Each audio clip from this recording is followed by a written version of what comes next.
ማታ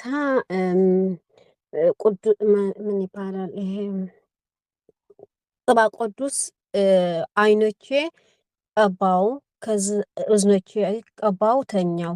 ከዛ አሁን ጥዋት በቃ አይኔ በጣም ሀብጠዋል። በጣም በጣም በቃ የግራዬ አይደለም አንዱ አይኔ በጣም በጣም አብጠዋል። በቃ መሳከክ በቃ ነፍሴ በጣም ያሳክከኛል። ክሳዴና ፊቴ በጣም በጣም ያሳክከኛል። ወንድሜ ትናንት ጀመረኝ። ቅባ ቅዱስ ስለተቀባሽ ናይ ተቀብቼ ናይ ያሳክከኝ ነበረ። ትንሽ ትንሽ ነው ግን ገባኝ። ቅባ ቅዱስ ትናንት ቅዳሴ ነበርኩ። አስባሪኬ መጣው ቤቴ ማታ ቀባው። ስም ስላሴ ያልኩ ቀባው ጆሮቼ እና አይኖቼ ጥዋት መልካም። በቃ በጣም አብጠዋል። አይኖቼ እሺ በጣም ያሳክከኛል። በአጭሩ አስረጅኝ እህቴ፣ ሰዓት እንዳይባክን። በአጭሩ ቅባ ቅዱስ ስለተቀባሽ ብቻ ነው ሁሉ የተፈጠረው? አይን አይደለም በጣም በርተዋል። በጣም ሀብጠው አይ እንደዛ እሱ አይነበረ። ገብቶኛል፣ ማበጡን ነግረሽኛል። ግን አዎ ሌላ የተቀባሽው ነገር የለም ከቅባ ቅዱስ ውጪ? ፍጽም የለም። በቃ እሱን ነው የፈለኩት። እሺ እሺ ጥሩ። በነገራችን ላይ እንደዚህ አይነት ነገር ከሳይድ ኢፌክት ጋር እንዳታያይዙት። ቅባ ቅዱስ ማለት ንጹህ የወይራ ዘይት ነው። የወይራ ዘይት ደግሞ እንደዚህ አይነት ሳይድ ኢፌክት አያመጣም። ስለዚህ በቀጥታ ነገርየው ምንድነው ማለት ነው? የጠላት ሴራ ነው ማለት ነው። በተለይ አይን ላይ የሚቀመጡ መናፍስት ሲቆጡ፣ በአጭሩ የመናፍስቱ ቁጣ ነው እህቴ። ምንም የሚያስደነግጥ ነገር የለውም። የመናፍስቱ ቁጣ። ለምን? የተባረከ ነው ዘይቱ። እንደ ማንኛውም ተራ ዘይት አይደለም። የተባረከ ስለሆነም ነው ቅባ ቅዱስ የተባለበት ምክንያት። የተቀደሰ ነገር ደግሞ እንዴት ነው የሚቀደሰው ከተባለ የእግዚአብሔር ስም ተጠርቶበት ነው። የእግዚአብሔር ስም ደግሞ ኃያል ነው። ለአጋንንት እሳት ነው፣ ለሰው ደግሞ መድኃኒት ነው። ስለዚህ የእግዚአብሔር ስም የተጠራበት ቅባ ቅዱስ ነው ወይም ዘይት ነው ባጭሩ። ያ የተባረከ ዘይት ለኛ ኖርማል ቢመስለንም ለአጋንንቱ ግን እሳት ነው። ስለዚህ ያ ዘይት የተባረከ ዘይት አይናችን ላይ ሲያርፍ የማይታዩ ረቂቃን መናፍስት ደግሞ ስሙ ስለሚይዛቸው እንደዚህ አይነት የመቆጣት ወይም ተስፋ ለማስቆረጥ እንዲህ አይነት ምልክት ያሳያሉ። እኛ ምንድነው ማድረግ ያለብን? እብጠታቸውን እንዲያነሱ በመቁጠሪያ መገሰጽ። በስመ እግዚአብሔር አንሱ እብጠታችሁን በመድኃኔዓለም ስም፣ ስራችሁን አቁሙ እያሉ መቀጥቀጥ። እናም ደግሞ ጨክኖ መቀባት። ዛሬ ብንቀባ ዛሬ ብቻ ተቀብተን አይ እንደዚህ አይነት ምልክት ገጥሞኛል ብለን እርግፍ አድርገን መተው ሳይሆን ነገም ከነገ ወዲያም መቀጠል። ያኔ በመናፍስቱ ላይ የበላይነት እያሳየን እንመጣለን ለማለት ፈልጌ ነው። እብጠታቸውን ደግሞ እንዲያነሱ በመቁጠሪያ በስመ እግዚአብሔር መቁጠሪያውን በቅባ ቅዱስ ቀብቶ ወይም እጃችንን ቀብተን መገሰጽ። ቅባ ቅዱስ መቀባትን ተከትሎ እብጠት ያመጣችሁ ክፉ መናፍስት ስራችሁን አቁሙ በመድኃኔዓለም ስም፣ እብጠታችሁን አንሱ ስትይ በመድኃኔዓለም ስም ታምነሽ እያነሱ ይመጣሉ። ዞሮ ዞሮ የእነሱ መቆጣት ምልክት ነው። እሺ ይሄን ይመስላል እህቴ። እሺ ወንድሜ አመሰግናለሁ። ቤቴን አስተል አሜን አሜን። እሺ ቀጣይ ኪዳን ልጠይቅ። ወለተ ኪዳን። እሺ ወለተ ኪዳን። እሺ እሺ አመሰግናለሁ። የኔ ጥያቄ ምንድን ነው ዲያቆንዬ፣ አንድ ሰው ለምሳሌ ጸሎት ሲያደርግ አንዳንድ ጊዜ የቃላት ግድፈት ሊያደርግ ይችላል አይደለ? አሁን ያንን የቃላት ግድፈት ባለማስተዋል ለረጅም ጊዜ ሊቀጥል ይችላል። አሁን ያ አለማስተዋል እንደ የዋህነት ቆጥሮት እግዚአብሔር ጸሎታችንን ይቀበላል ወይስ እዚህ ጋር እንደ ተጠያቂ እንሆናለን? እንዴት ነው እዚህ ጋር እንድታስረዳኝ ነው። ተጠያቂ የሚያደርገው በቸልተኝነት ሲጸልይ ነው። በቸልተኝነት ሲባል ለምሳሌ ከአቅም በላይ የሆነ ሰው እየፈጠነ እያለና ቃላት የሚገርፍ ከሆነ ቸልተኛ ነው ያ ሰው።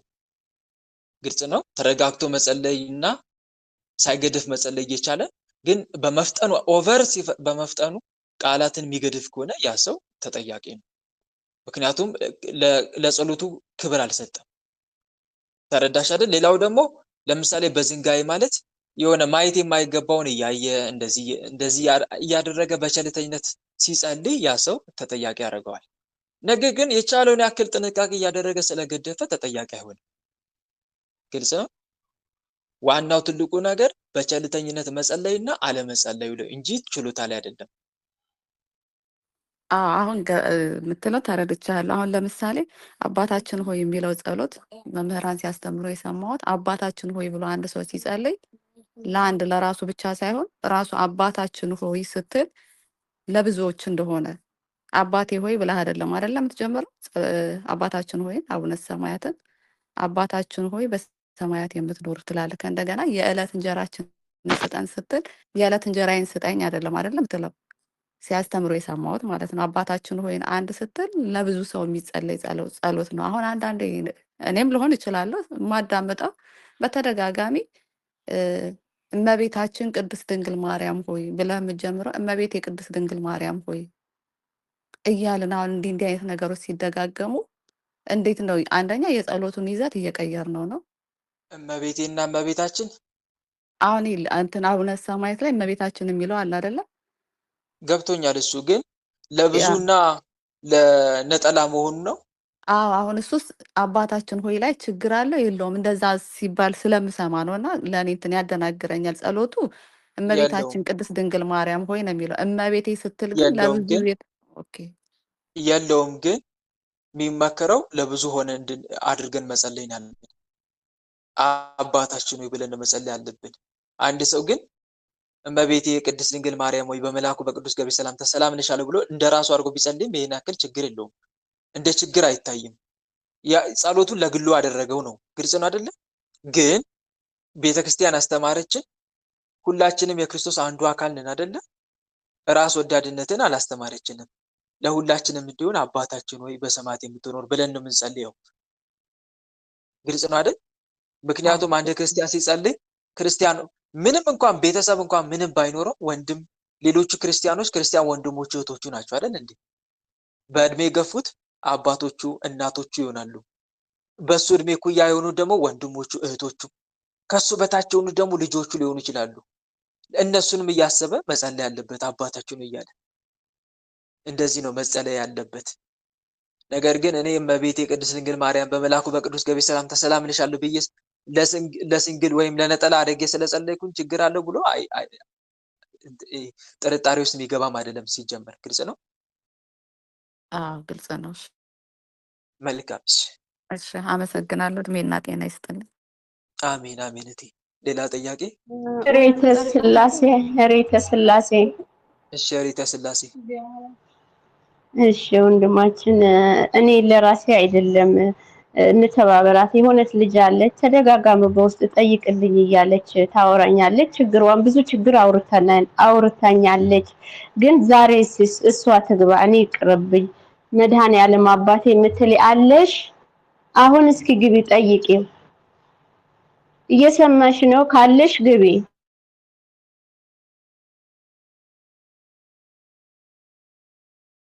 እሺ፣ ስትመጣ ትገባለች። ሌላ ሰው ይግባ። ሌላ ሰው ቀጥሉ። ስላሴ ግቢ። እሺ፣ ኤርፎን ንቀይ።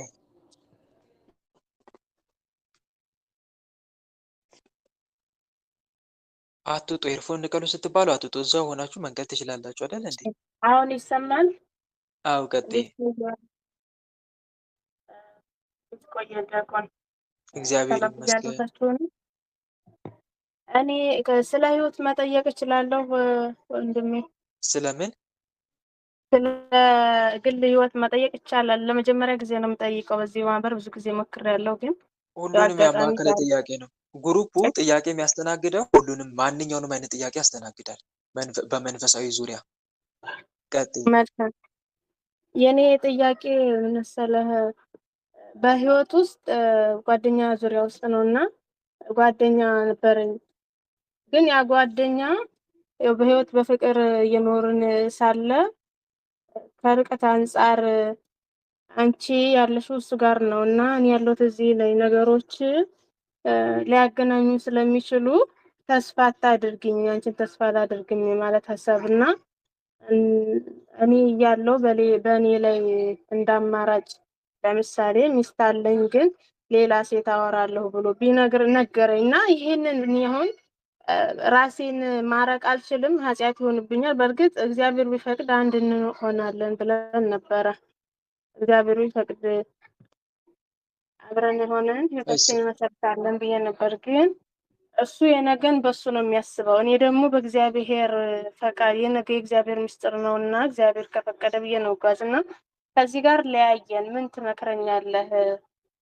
አሁን ጫፍ ላይ ነው ያለሁት። እንግዲህ ሊበጠስ ገመዱ ትንሽ ነው የቀረ። የምትመክረኝ ካለ መልካም ነው። ብዙ የደከምኩበት ነው፣ ብዙ መስዋዕት የከፈልኩበት ነው እና ይሄ ነው የኔ ጥያቄ አንደኛው። መልካም መልካም። እሺ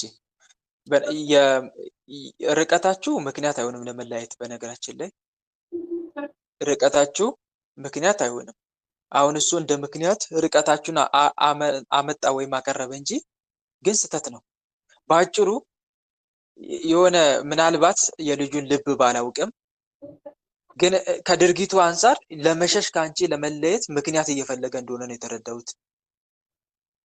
ግልጽ ነው። ምክንያት እየፈለገ እንደሆነ አንድ። ሁለተኛ ሲቀጥል ደግሞ በደንብ ሊሰመርበት የሚገባው ነገር ሌላ ሴት ካየ እንደዚህ ያለኝ ካለ አንቺ ሙሉ ለሙሉ የመሰረዝ መብት አለሽ። ከሱ ጋር ያለሽን የፍቅር ግንኙነት የማቋረጥ ሙሉ መብት አለሽ። ምክንያቱም 2 ለ1 ስለማይቻል።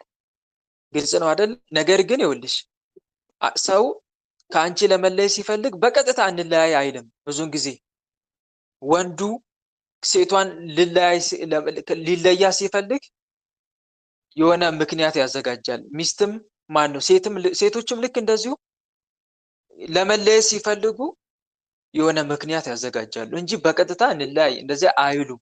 ስለዚህ እኔም እያየሁት ያለሁት ነገር አሁን አቀረበልኝ ያልሽው ምክንያት አንቺ እዛ ሆነሽ እኔ እዚህ ሆኜ አልቻልንም፣ በመነጋገር ነገሩን ማስተካከል ይቻላል። የመንገዱን ርቀት የቦታውን ርቀት እንጂ ዝም ብሎ ብቻ እንደዚህ ስለሆንኩ እኔ ሌላ አማራጭ ካለ ይህ ሰው ድሮም ለመሄድ ያሻፈተ ልብ ነው ያለው ማለት ነው።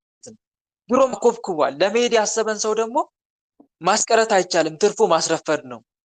ስለዚህ እንዲህ አይነት ነገር ላይ ቆራጥ ሆኑ ለማለት ፈልጋለሁ። እና አንቺ ምናልባት እኔ ልጁን ወደዋለሁ፣ ምናልባት ይሄ ከሰይጣን ፈተና ነው በመካከላችን እንደገባ ነገር ሚል ጥርጣሬና ሐሳብ ካለሽ ልጁንም ማጣት አልፈልግም ብትይ ከሆነ ነገርየውን አንቺ በጸሎት ጠይቂ፣ ሱባኤ ግቢና የእግዚአብሔርን ፈቃድ ጠይቂ። ነገርየው ከምን አንጻር ልጁም በምን ምክንያት ሊለይሽ እንዳሰበ እግዚአብሔር አምላክን እውነተኛውን ምክንያቱን እንዲነግርሽ መጠየቅ ትችላለሽ በሱባኤ ማለት ነው።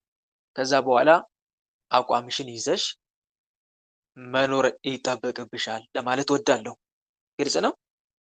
አዎ እግዚአብሔር ይስጥልኝ፣ በእውነት እግዚአብሔር ይስጥልኝ፣ ግልጽ ነው። እሺ ሌላው ሁለተኛ ጥያቄ ደግሞ አንድ ብቻ አንድ ብቻ። ይቅርታ። እሺ አንድ እግዚአብሔር ብቻ። ይስጥልኝ፣ ቃሎት ያሰማልኝ፣ ግልጽ ሆኖልኛል። ወልተ ማርያም ጠይቅ ወንድሜ። እሺ ጽጌ ማርያም ደርሷችሁ ማያቅ እስቲ ቅደሙ። ደርሷችሁ ማያቅ።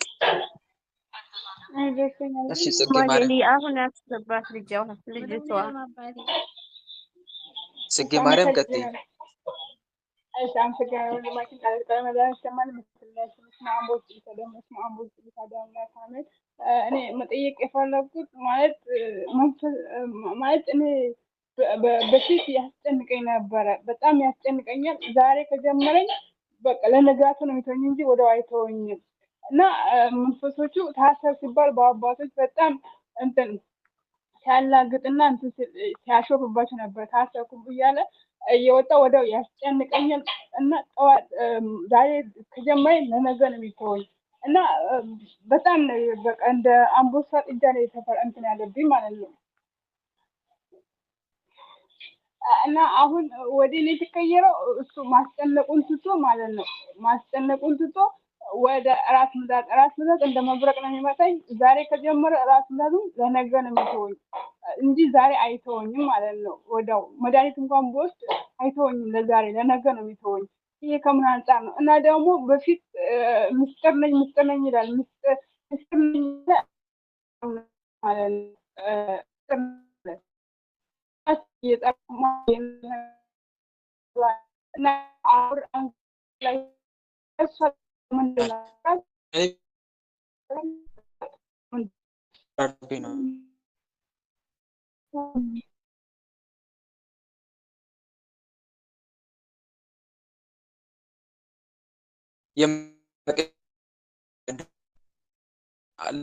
ባለው አባቶች ደግሞ ቀኝም ረልና ፈጣን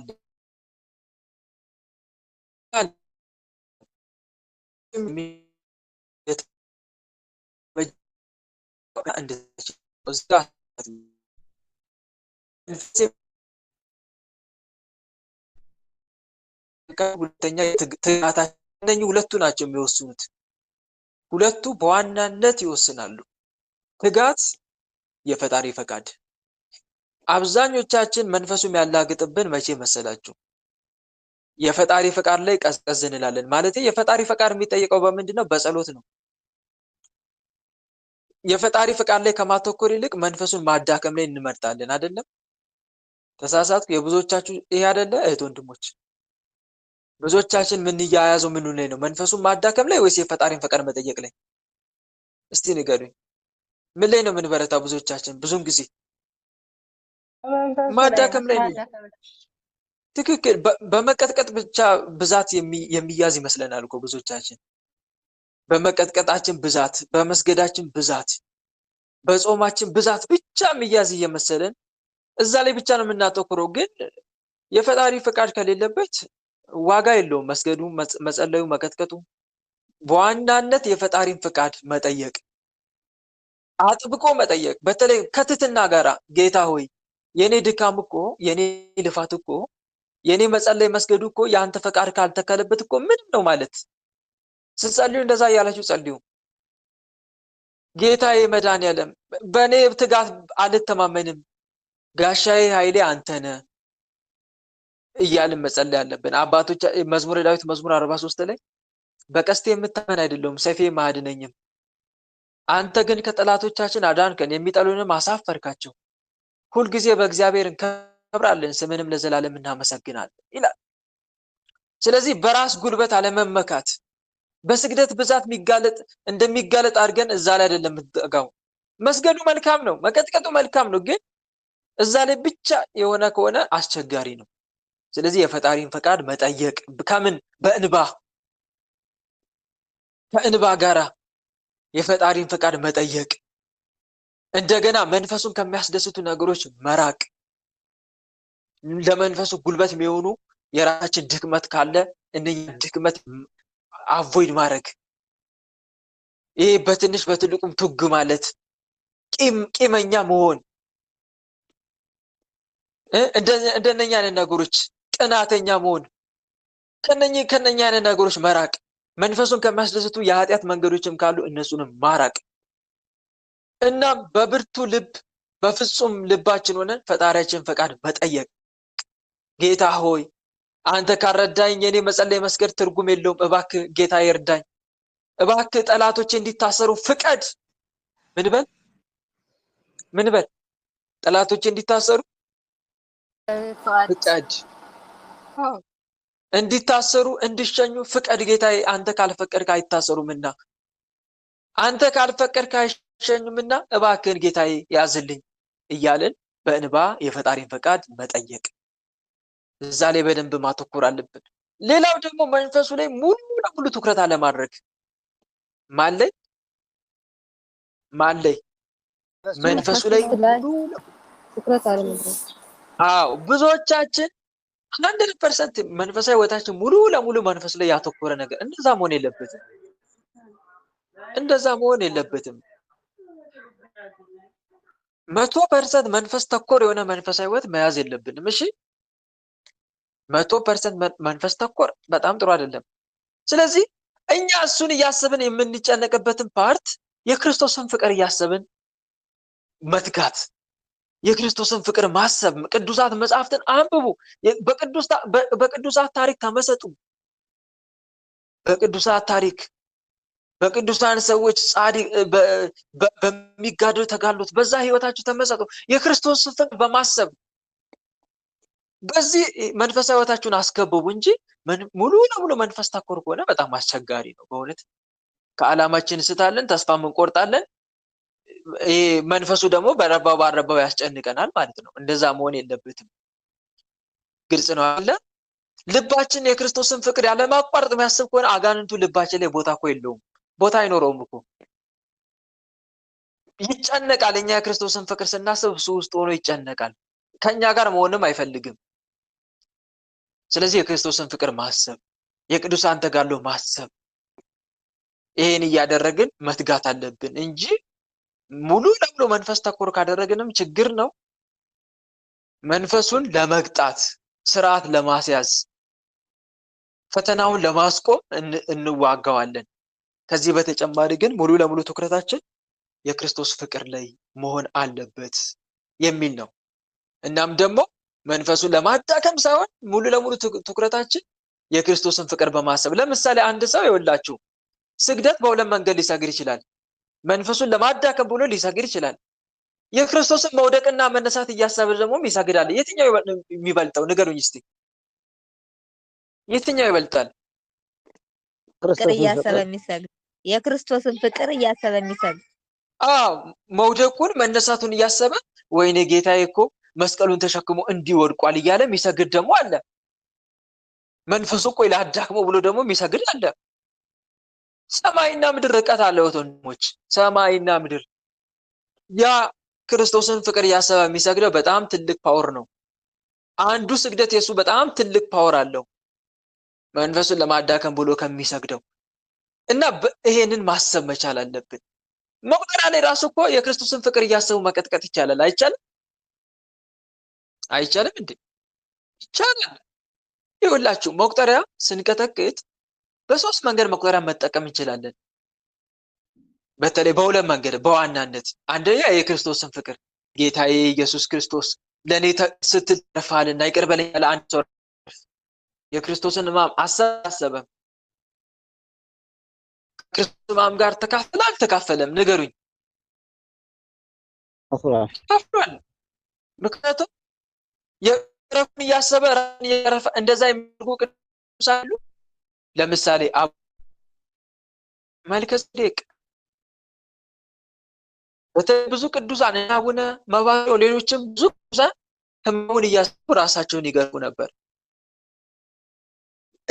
ጸበለ ማርያም በጣም የምትታወቀዋ ታላቋ ቅድስት፣ እሷ ራሱን ትገርፍ ነበረ። ቅድስት ጸበለ ማርያም ጌታዬ አምላኬ ኢየሱስ ክርስቶስ እያለች ኃጢአቷን እያሰበች እንደና የክርስቶስን ሕማም እያሰበች ትገርፍ ነበረ። ይሄ ትልቅ ፓወር አለው። የትኛው ይበልጣል እስቲ? መንፈሱን ተቃጠል እያለ የሚቀጠቅጥና ሕማሙን እያሰበ ኃጢአቱን እያሰበ የሚቀርፍ የትኛው ነው የሚበልጠው? የትኛው?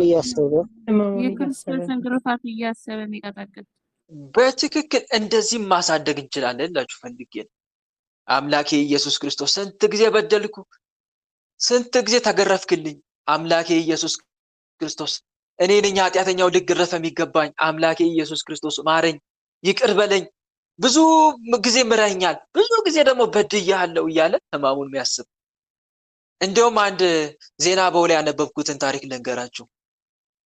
በገዳም ውስጥ ሁለት ባህታውያን ናቸው። አንደኛው ባህታዊው የራሱ ክፍል አለው፣ አንደኛው ደግሞ የሆነ ራሱ ክፍል አለው። ጎንና ጎን ግድግዳ ይለያቸዋል። እና ይሄኛው ሲጸልይ እዛኛው ያለው ክፍል ባህታዊ በሰንሰለት ነው ራሱ የሚገርፈው። ጌታ ሆይ ማረኝ፣ ማረኝ፣ እኔ ኃጢአተኛውን ስንት ጊዜ በደልኩ፣ ማረኝ፣ ለእኔ ስትል ተገረፍክ እያለ ራሱን ሲገርፍ ያዳምጣል። ይሄኛው ማይገርፈው የሚገርፈውን ያዳምጣል። ከዛ ተጨነቀ። ምንድነው ይሄ አሁን ያጸድቃል ማለት ጀመረ። እንደ ዘመኑ ማለት ነው። ምንድነው አሁን እንደዚህ ራስን ማሰቃየት ተገቢ ነው? እንደዚህ ራሱን እንደዚህ እያደረገ አሁን ይሄ ጽድቅ ይቆጠርለታል እያለ ሲጨነቅና መጨረሻ ላይ ግን ሱባኤ ገባ። እንደ ዘመኑ ሰነፎች በውጭውን የሚተች ሳይሆን ሱባኤ የሚገባ ነው። ሱባኤ ገባና አምላኩን ጠየቀ እና ራሱ የሚገርፈው ባህታዊ ከማን ጋር ተቆጥሮ ቢያዩ ጥሩ ነው? ከሰማዕታት ጋር። አይገርምም? ከማን ጋር አልኳችሁ? ከማን ጋር? ከሰማዕታት ጋር። የሰማዕታትን አክሊል ደፍቶ አየው። በጣም ገረመው። ምክንያቱም ስለ የክርስቶስን ሕማም እንዲሁም የራሱን ኃጢአት እያሰበ እና አስቡት እና እንዲህ ስንሆን የክርስቶስን ፍቅር ዋናው ታርጌቴ ምን መሰላችሁ? መንፈሱን ስሙን እየጠራችሁ አትቀጥቅጡ እያልኩ እኮ አይደለም። በብዛት ትኩረታችን ማን መሆን አለበት? መንፈሳዊ ህይወታችን የክርስቶስን ፍቅር ያነጣጠረ መንፈሳዊ ህይወት ሊኖረን ይገባል። ኃጢአታችን እያሰብን የምናለቅስበት፣ የቀድሞ ዘመናችን እያሰብን ያለፈው ዘመናችን እየጸጸተን የምንጋደለው መንፈሳዊ ህይወት፣ ይሄ በጣም ከባድ ነው። ብዙ እህቶች ዝለዋል በመንፈሳዊ ህይወታቸው። ብዙ እህቶች ጀምረው፣ ብዙ ወንድሞች ጀምረው ትተዋል። ምክንያቱም ገና አጀማመራቸው መንፈሳዊ ህይወታቸው መንፈስ ተኮር ስለሆነ። ምን ተኮር ስለሆነ ንገሩኝ? መንፈስ ተኮር ነው። ብጸልይ ይጋለጥልኛል። እችን ነገር ይሰሙና ይጀምራሉ መንፈሳዊ ህይወት። ብጸልይ ይጋለጥልኛል፣ ብሰግድ ይጋለጥልኛል፣ አሁን እንደዚህ ብከታከት ይጋለጥ፣ አዎ ይባላሉ። እችሉና ይሞክራሉ ነው እኮ አይጸኑበትም። ይሞክራሉ ለተወሰነ ጊዜ። እኔ ምን እንደዚህ ሰገርኩ ቀጠቀጥኩ፣ ምንም ተስፋ የለውም እንደው እያሉ እያጉረመረሙ ቀስ በቀስ ወደ ድሮ ማንነታቸው ይመለሳሉ ማለት ነው። እንዲህ አይነት መንፈሳዊ ህይወት ደግሞ በጣም ነው የሚያስጠላውም የሚደብረውም። ስለዚህ የክርስቶስን ፍቅር በማሰብ በኃጢአታችንን እያማረርን ወይም በኃጢአታችን አፍረን ተጸጽተን የምንጀምረው መንፈሳዊ ህይወት ግን ቋሚነት አለው ልላችሁ ፈልጌ ነው። እና እህቴ ያንን አድርጌሽ አሁን ጥያቄ ጠየቅሽኝ ቅድም መንፈሳዊ ህይወትሽን ወደ ክርስቶስ ግሩፕ ሀውስ ነበር ግን አልሰማሁም። እሺ ቀለል ሰማን ተገራገር ወንድሜ አልሰማሁትም፣ ግን ከግሩፕ ሀውስ ነበር። በኋላ ተሰማያለሽ ሲለቀቅ እና ይሄን ይመስላል። በተረፈ በርቺ፣ ተሰማያለሽ በኋላ እንዳሰሚ ነው። ያው ኢንፎርሜሽን እንዳታዳሚ የምታሸንፊበትን መንገድ እንዳታውቂም ስለሚፈልግ ነው። እንደዚህ ያደርጋቸዋል አንዳንዶቹን። እኔ በጣም ይገርመኛል። ብዙዎቻችሁ አልሰማሁትም ቅድም ስታብራራ ትላላችሁ። ምክንያቱም ይሄም የሱ አንዱ ተንኮሉ መሆኑን ተረዱት። እሺ እንዳታዳሙት ወጣ ያደርጋቸዋል አውቆ። ከዛ በኋላ ልክ ሲያልቅ ያስገባቸዋል። ይሄ ተንኮል ነው። ተንኮል የአጋንንቱ ተንኮል እንጂ ዝም ብሎ የመጣ ፈተና እንዳይመስላችሁ እንድትረዱትም ስለምፈልግ ነው። እሺ ቀጥይ። ሌላ ቀጥሎ አስገባት ልጅቷ ወለተ መድህን አስገባት በህሪተ ስላሴ ግቢ ያልኳት። እሺ አጭር ጥያቄ ነው የምጠይቀው። እሺ ቀጥይ። አመሰግናለሁ ዲያቆን። ሁላችንም ሰላም ብያለሁ በእግዚአብሔር ስም።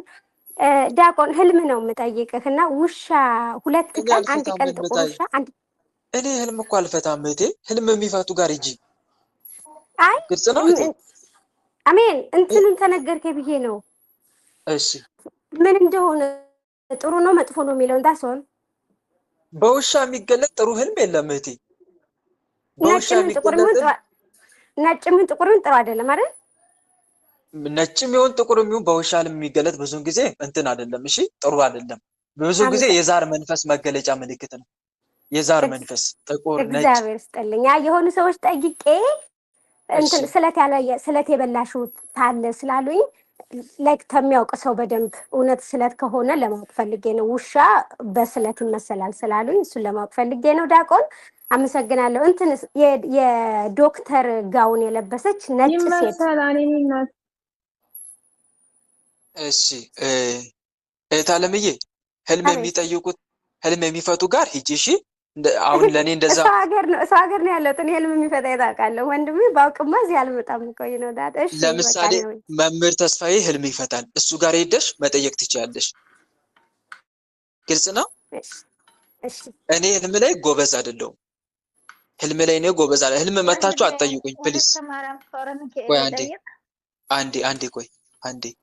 እኔ ህልም ላይ ጎበዝ አይደለሁም። ህልም እየመጣችሁ አትጠይቁኝ። ብዙ ጊዜ በተደጋጋሚ ህልም ትነግሩኛላችሁ፣ ግን እኔ ህልም ላይ ጎበዝ አይደለሁም። ይቅርታ ወንድሜ፣ ይቅርታ አባት። መልካም። ግን በዋናነት ቆይ አንዴ። ኧረ እባካችሁ ማይክ አትክፈቱ። ሳይፈቀድ ማይክ አትክፈቱ። ማይክ አትክፈቱ ሳይፈቀድላችሁ። ግን በዋናነት ልብ ልትሉ የሚገባው ይኸውላችሁ መሰረታዊ ነገር ልንገራችሁ። በብዛት በእባብ፣ በበሬ፣ በውሻ፣ በጥቁር ባሪያ በእንደዚህ አይነት ነገር እንደዚሁም ደግሞ በአባት፣ በአያት፣ በቅድመ አያት ዛር መናፍስት ናቸው በብዛት። ግልጽ ነው? እየሰማችሁኝ ነው? ዛር መናፍስት ምልክቶች ናቸው። በእባብ በተለይ ግብር የለመዱ መናፍስት፣ ግብር የለመዱ የዛር መናፍስት የተለያየ መልክ ይዘው ሊመጡ ይችላሉ። የተለያየ መልክ፣ ይሄም በተለያየ መልክ የሚገበር ግብር። ለምሳሌ በተለያየ መልክ የሚታረድላቸው እንስሳ የሚታረድላቸው ዛር መናፍስት አሉ አይደለ? ጠቋር የራሱ የሆነ ግብር አለው። አዳልሙቲም የራሱ የሆነ፣ ወሰንጋላም የራሱ፣ አንበሶም የራሱ። እነኚህ መናፍስቶች በተለያየ እንስሳ መልክ ይታያሉ። ይሄ ማለት የተለያየ አይነት ግብር የለመዱ የዛር መናፍስት እና በብዛት ብዙ ጊዜ በብዛት የሚታየው የዛር መናፍስት ምልክት ነው። እሺ ይሄንን ልብ ልትሉ ይገባል። ጥቁር ውሻም ዛር ነው ብዙውን ጊዜ፣ ዛር ነው ብዙውን ጊዜ እና ይሄንን በዋናነት ላስረዳችሁ ፈልጋለሁ። ዝንጀሮም የተለያየ ምልክት፣ ቀበሮ፣ ዝንጀሮ፣ ተኩላ እነኚህም የዛር መናፍስት የአጋንንትም ምልክት ናቸው። እና አንድ መረዳት ያለብን ነገር ይሄ ነው። ስለዚህ ምንድነው ማድረግ ያለብን? ህልሙን እያየን መጨነቅ፣ ግራ መጋባት አይደለም። በህልም የምትጨነቁ ከሆነ አብዝቶ መንፈሱ ህልም አላሚን አርጎ ነው ቁጭ የሚያደርጋችሁ። ዛሬ የሆነ ህልም አይታችሁ ተጨነቃ፣ ነገ ደግሞ ብሎ የሆነ መንፈሳዊ ትኩረታችሁ ለመንጠቅ፣ ጸሎት ላይ ያላችሁን ትኩረት፣ ስግደት ላይ ያላችሁን ትኩረት፣ እግዚአብሔርን ለመፈለግ በምታደርጉት ጉዞ ያላችሁን ትኩረት ለመንጠቅ ምን ያደርጋል? ህልም አላሚ አድርጎ ቁጭ። በቃ እኔ በጣም አንድ የገረመኝ የዛሬ ገና ይሄን አገልግሎት በሚጀምርበት ወቅት ማለት ነው፣ እዚህ መንፈሳዊ ግሩፕ ላይ አምላክ ዛሬም ህልም ታያለች፣ ነገም ህልም ታያለች፣ ከነገ ወዲያም ይኸው ዛሬ ደግሞ እንዲህ አይነት ህልም አየሁ። አስባችሁታል? ስግደት ላይ ሰነፈች በቃ ልጅቷ። በቃ ሁሌት በነቃሽ ቁጥር ከእንቅልፏ በነቃሽ ቁጥር ህልሟን ነው በቃ የምታስበው ማለት ነው። መንፈሳዊ ትኩረታ ተነጠቀም ንገሩኝ። ተነጠቀ። ዓላማው አንዱ ይሄ ነው። ዋናው ትልቁ ትኩረቱ ሰዎች መንፈሳዊ ማንነታቸው ላይ ያለውን ትኩረት ነጥቆ ህልም ላይ ብቻ እንዲያተኩር የሚፈልግ ነው ዋናው። እና ህልም ላይ ብዙውን ጊዜ አታተኩሩ። ህልም ከሆነ መልካ ቅዱስ ጊዮርጊስን ጸልዮ የቅዱስ ጊዮርጊስ አምላክ መድኃኔዓለም ስለ ወዳጅ ስለ ሰማዕቱ ቅዱስ ጊዮርጊስ በገባው ቃል ኪዳን መሰረት ይሄን ክፉ ህልም አርቅልኝ ማለት ነው። እና እንደዚህ አይነት ነገር ላይ ባናተኩር መልካም ነው ለማለት እወዳለሁ። እሺ ይሄን ይመስላል። አመሰግናለሁ። እግዚአብሔር ያክብርልኝ።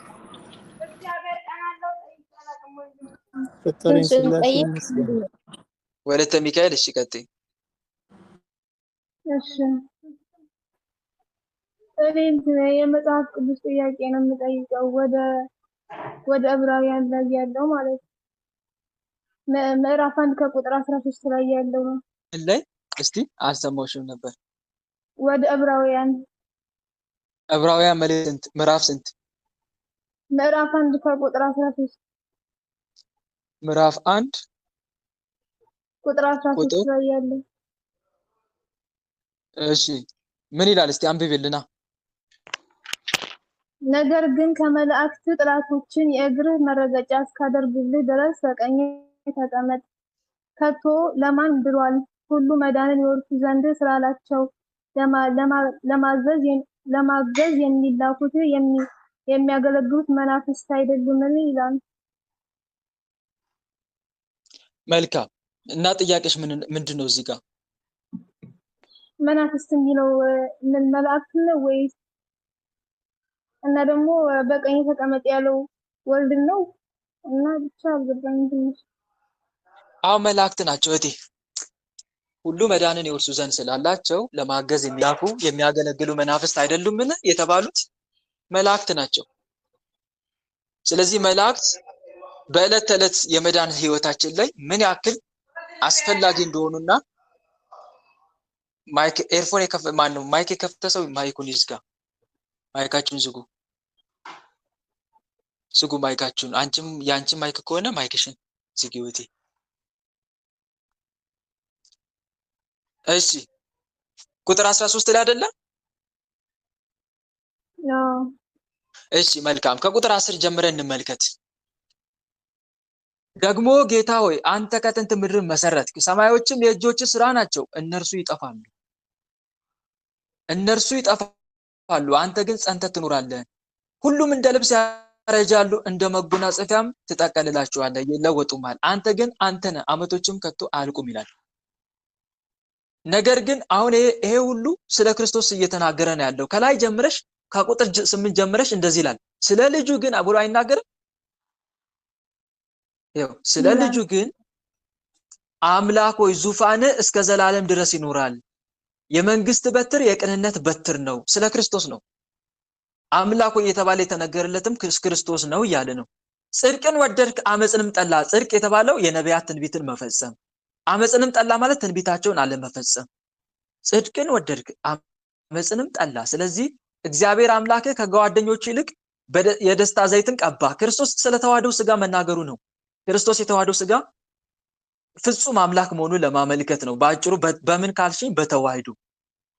እሺ ቀባ የሚለው ቃል መዋሃዱ ነው። ክርስቶስ ስጋን የተዋሃደው በአባቱ ፈቃድ መሆኑን ለማጠየቅ ነው። በአባቱ ፈቃድ፣ በራሱ ፈቃድ፣ በመንፈስ ቅዱስ ፈቃድ። ደግሞም ጌታ ሆይ አንተ ከጥንት ምድርን መሰረትክ። ስለማ ስለ ልጁ። ደግሞ ጌታ ሆይ አንተ ከጥንት ምድርን መሰረትክ፣ ሰማዮችም የእጆች ስራ ናቸው። እነርሱም ይጠፋሉ፣ አንተ ግን ጸንተህ ትኖራለህ። ሁሉም እንደ ልብስ ያረጃሉ፣ እንደ መጎናጸፊያም ትጠቀልላቸዋለህ፣ ይለወጡማል። አንተ ግን አንተ ነህ፣ ዓመቶችም ከቶ አያልቁም። ይሄ ከምንድን ነው የተወሰደው? እስቲ ንገሩኝ። ከመዝሙረ ዳዊት። መዝሙረ ዳዊት መዝሙር ስንት? መዝሙር ስንት?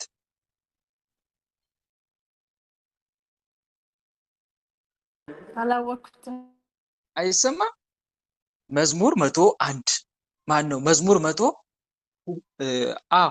101 አቤቱ ጸሎቴን ስማኝ የሚለው ላይ አቤቱ ጸሎቴን ስማኝ፣ ጩኸቴን ወደ አንተ ይድረስ። በመከራዬ ቀን ፊትህን ከኔ አትመልስ። ጆሮን ወደ ጩኸቴ አዘንብል፣ በጠራው ቀን ፈጥነህ ስማኝ። ዘመኔ እንደ ጢስ አልቃለች የሚለው ፓርት ላይ ማለት ነው። መጨረሻ አካባቢ ላይ ሂዱ።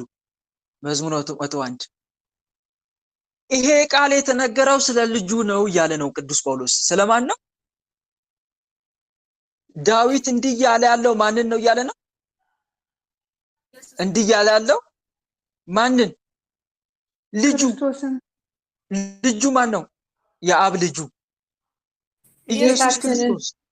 ስለዚህ በአጭሩ ቅዱስ ጳውሎስ ዳዊት ኢየሱስ ክርስቶስን ሰማያትን የፈጠርክ አንተ ነህ እያለው ነው። እንዲህ ብሎ አመስግኖታል እኮ እያለ ነው ቅዱስ ጳውሎስ። አንተ ከጥንት ምድር መሰረት፣ ከጥንት ምድርን የመሰረተው ማን ነው እያለ ነው? ማን ነው? ኢየሱስ ክርስቶስ። አንተ ከጥንት ምድርን መሰረትክ። አዎ በቃልነቱ ስጋን ከመዋሃዱ በፊት በቃልነቱ ከማን ጋር ነበረ? ከማን ጋር ነበር? ከባህሪ አባቱ ከአብ ጋር ነበር። እግዚአብሔር ዓለምን የፈጠረው በምኑ ነው? በምንድን ነው? ያ ቃሉ ማን ነው? ኢየሱስ ክርስቶስ። ክርስቶስ ነው እኮ። ስለዚህ ክርስቶስ ገባሬ ሰማይ ወምድር፣ ሰማይና ምድር የሰራ እሱ መሆኑን እየተናገረ ነው ማለት ነው። ጌታ ሆይ አንተ ከጥንት ምድርን መሰረትክ፣ ሰማዮችም የእጆች ስራ ናቸው። እነርሱ ይጠፋሉ፣ አንተ ግን ጸንተህ ትኖራለህ። ሁሉም እንደ ልብስ ያረጃሉ፣ እንደ መጎናጸፊያም ትጠቀልላቸዋለህ። በኋላ ለፍርድ ሰማይን ምድርን የሚጠቀልለው ማን ነው? ማን ነው? መላእክቱን ከታላቅ መለከት ድምጽ ጋር የሚልካቸው ኢየሱስ ክርስቶስ። የማቴዎስ ወንጌል ምዕራፍ 24 ላይ የሰው ልጅ መላእክቱን ከታላቅ መለከት ድምጽ ጋር ይልካቸዋል ይላል ኢየሱስ ክርስቶስ። የሰው ልጅ ብሎ የሚጠራው ማንን ነው? ጌታችን ኢየሱስ ራሱን አይደል? ራሱን እኮ። ስለዚህ ራሱ ጌታ ኢየሱስ ክርስቶስ ይሄንን ነው እየነገረን ያለው ቅዱስ ጳውሎስ። እነርሱም ይጠፋሉ፣ አንተ ግን ጸንተህ ትኖራለህ። ሁሉም እንደ ልብስ ያረጃሉ፣ እንደ መጎናጸፊያም ትጠቀልላቸዋለህ። ስለ ልጁ ይለወጡማል፣ አንተ ግን አንተ ነህ፣ ዓመቶችም ከቶ አያልቁም ይላል። ክርስቶስ ዘላለማዊ መሆኑን እየተናገረ ነው። ነገር ግን ከመላእክት ይላል፣ ይኸው ነገር ግን ከመላእክት ጠላቶችን የእግር መረገጫ እስካደርግልህ ድረስ በቀኝ ተቀመጥ ከቶ ለማን ብሏል? ሁሉ መዳንን ይወርሱ ዘንድ ስላላቸው ለማገዝ የሚላኩ የሚያገለግሉ መናፍስት አይደሉምን? አሁን ይሄም ትንቢት ምን ላይ ነው የሚገኘው? እስቲ ጎበዝ ሰው የሚነግረኝ መዝሙረ ዳዊት ላይ እኮ አለ። ይሄም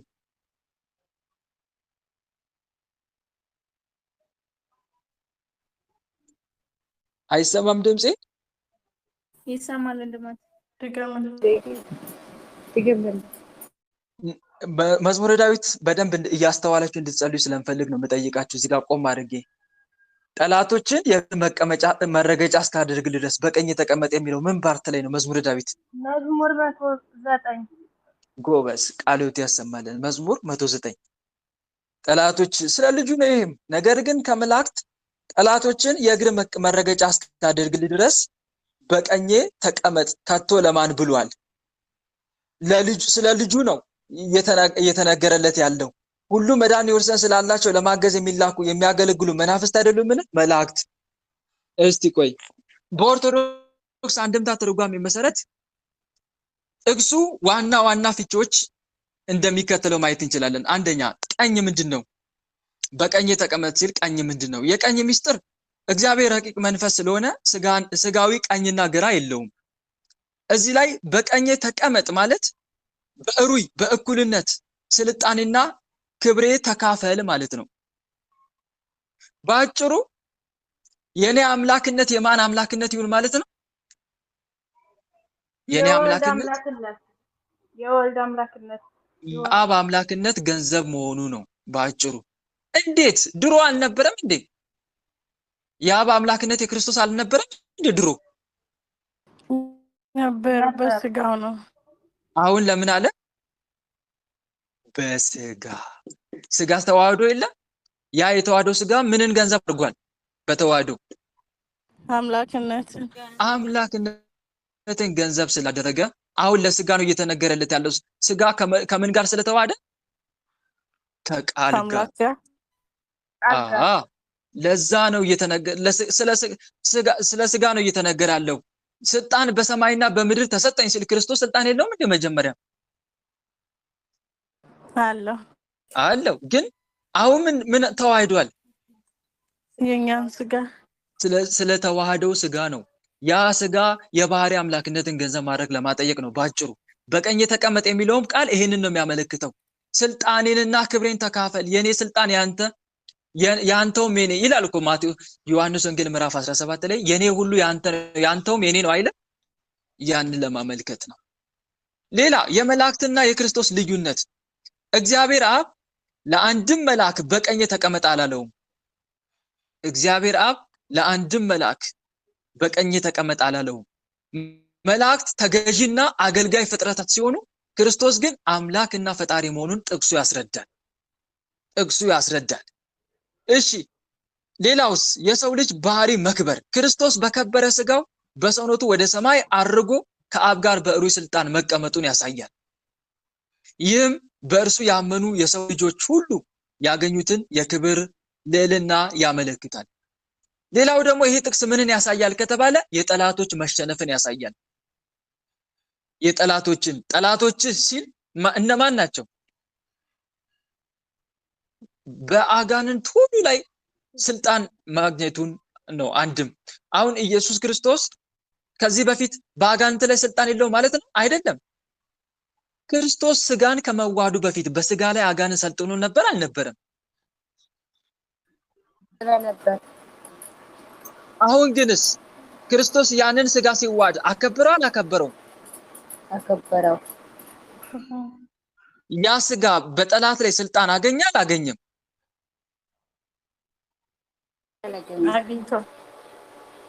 በክርስቶስ አማካኝነት ደግሞ እኛ አጋንንትን ማዘዝ ማባረር ቻለን አልቻልንም? ከክርስቶስ ልደት በፊትስ የሰው ልጅ ሰውነቱ የማን መቆራኛው ነበረ? ማን ነበር የተቆራኘው? ዲያብሎስ። ያንን የጠላቶች መሸነፍ ጠላቶችን ለእግር መረገጫ እስከማድረግ ድረስ የሚለው ቃል ክርስቶስ ሞትን ኃጢአትንና ዲያብሎስን ሙሉ በሙሉ ድል መንሳቱንና ዘላለማዊ ንጉስ መሆኑን ያረጋግጣል። በተዋህዶ ስጋ ቀድሞም ንጉስ ነበረ።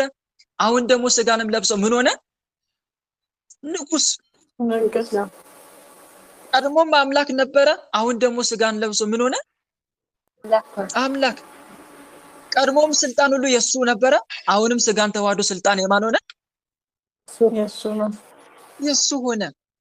ተረዳሽ ማለት ይሄንን ነው የሚያመለክተው ማለት ነው። ባጭሩ ግልጽ ነው። እና ፍጹም ስልጣን ማግኘቱን ነው። ከመላእክቱም ሁሉ እጅግ ታላቅ የላቀ አምላክ መሆኑንም ለማረጋገጥ ነው። ግልጽ ነው። ይሄ ነው። አሁን ገባሽ እህቴ? ጥያቄ ያለሽ እዚህ ላይ? ገብቶኛል። ቃሉ ያሰማልን። አመሰግናለሁ ወንድማችን። አሜን አሜን። እሺ ይልመድብሽ፣ ቀጥይ። እኔ እንደዚህ አይነት ጥያቄ ስጠየቅ በጣም ነው ደስ የሚለኝ በእውነት። ምክንያቱም አንዱ በሚጠይቀው ጥያቄ በጣም ሌሎቻችንን ብዙ ስለምንማማር ይሄን ይመስላል። እሺ ሌሎቻችሁ ቀጥሉ። ቆን የወለተ መድኃኒዓለም አባቴ ያስገባል። እሺ መድኃኒዓለም አባቴ ካለች ትግባ። ቅድምም ስለሌለች ነው። ካለች ትግባ።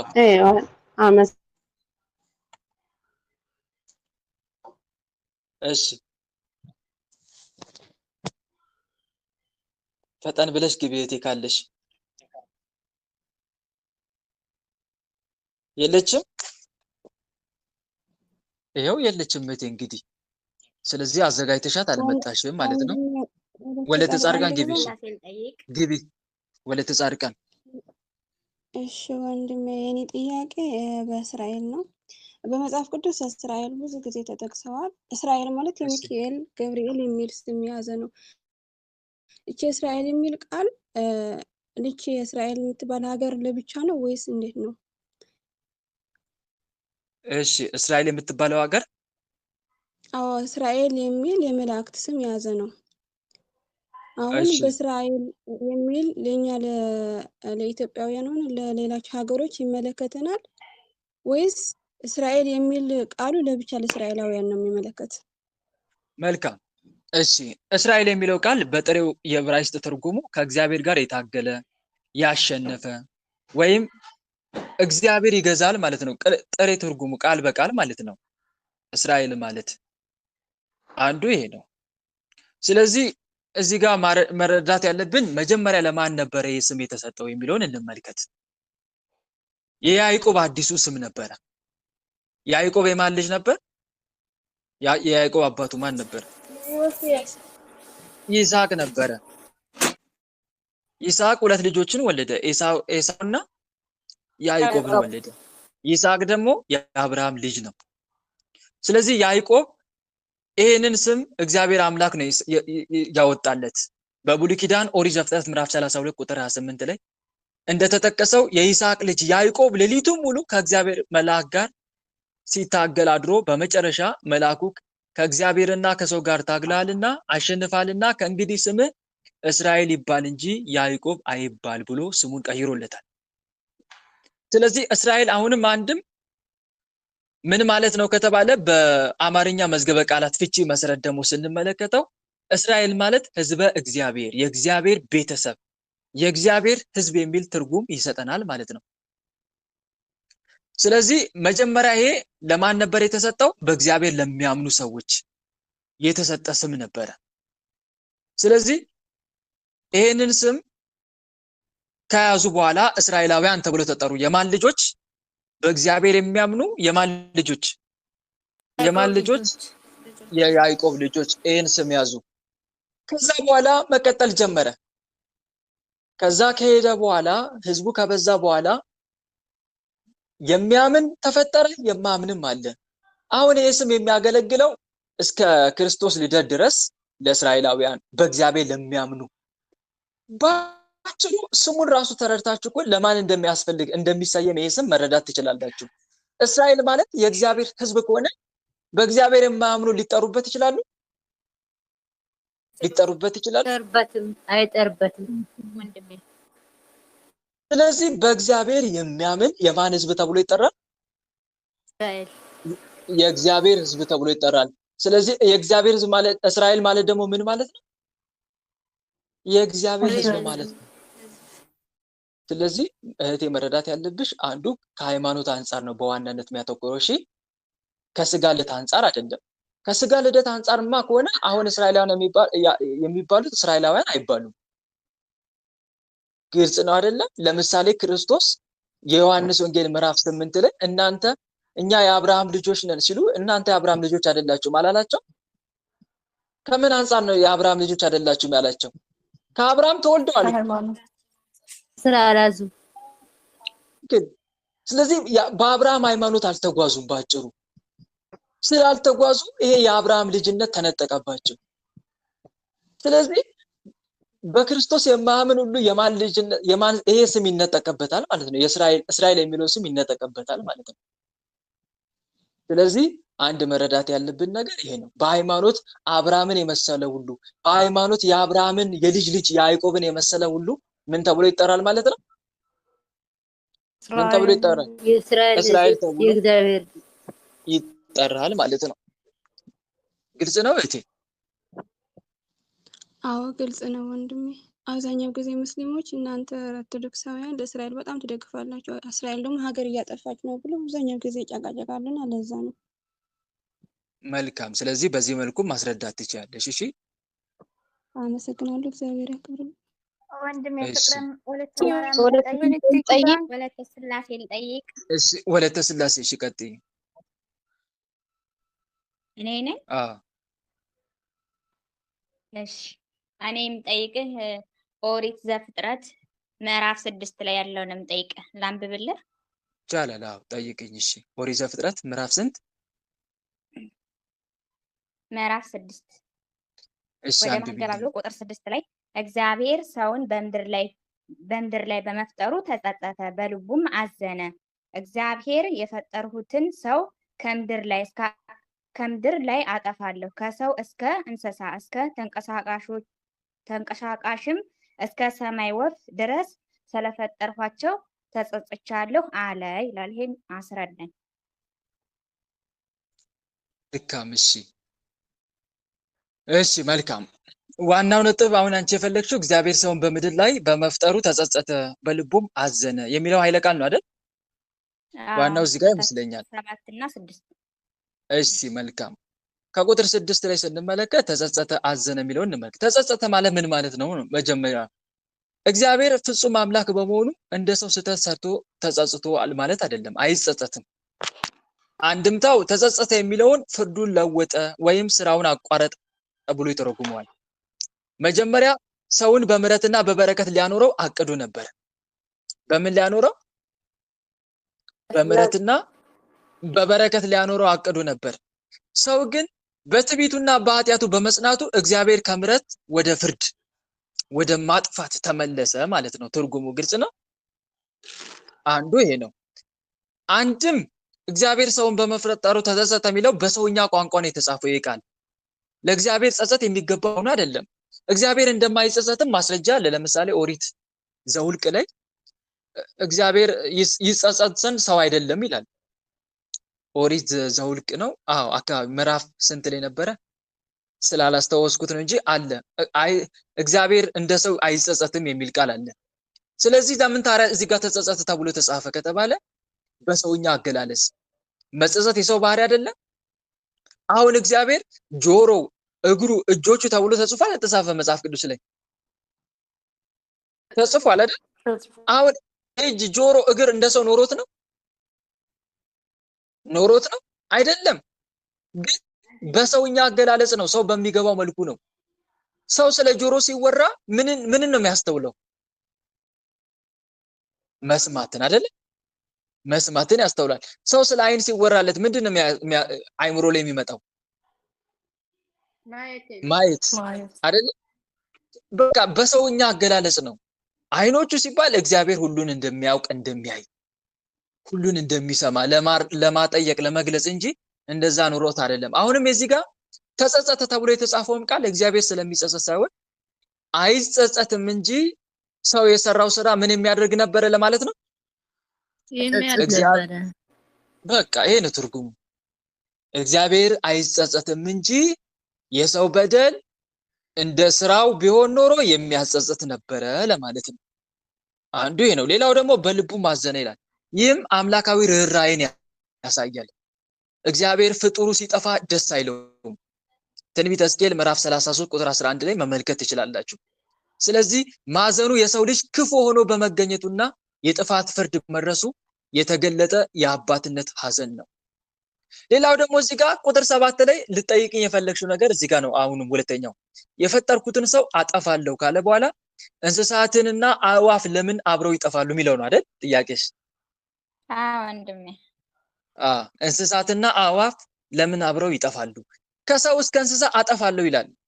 እንስሳት ኃጢአት አይሰሩም። ነገር ግን የጠፉት ስለ ሰው ልጅ ሲባል ነው። እዚህ ጋር በደንብ ተረዱ። ስለማን ሲባል ነው? ስለ ሰው ልጅ። አንድምታው ቤት ሲፈርስ በውስጡ ያለው ዕቃ አብሮ እንደሚበላሽ ይላል። አንድምታውን መመልከት ትችላላችሁ።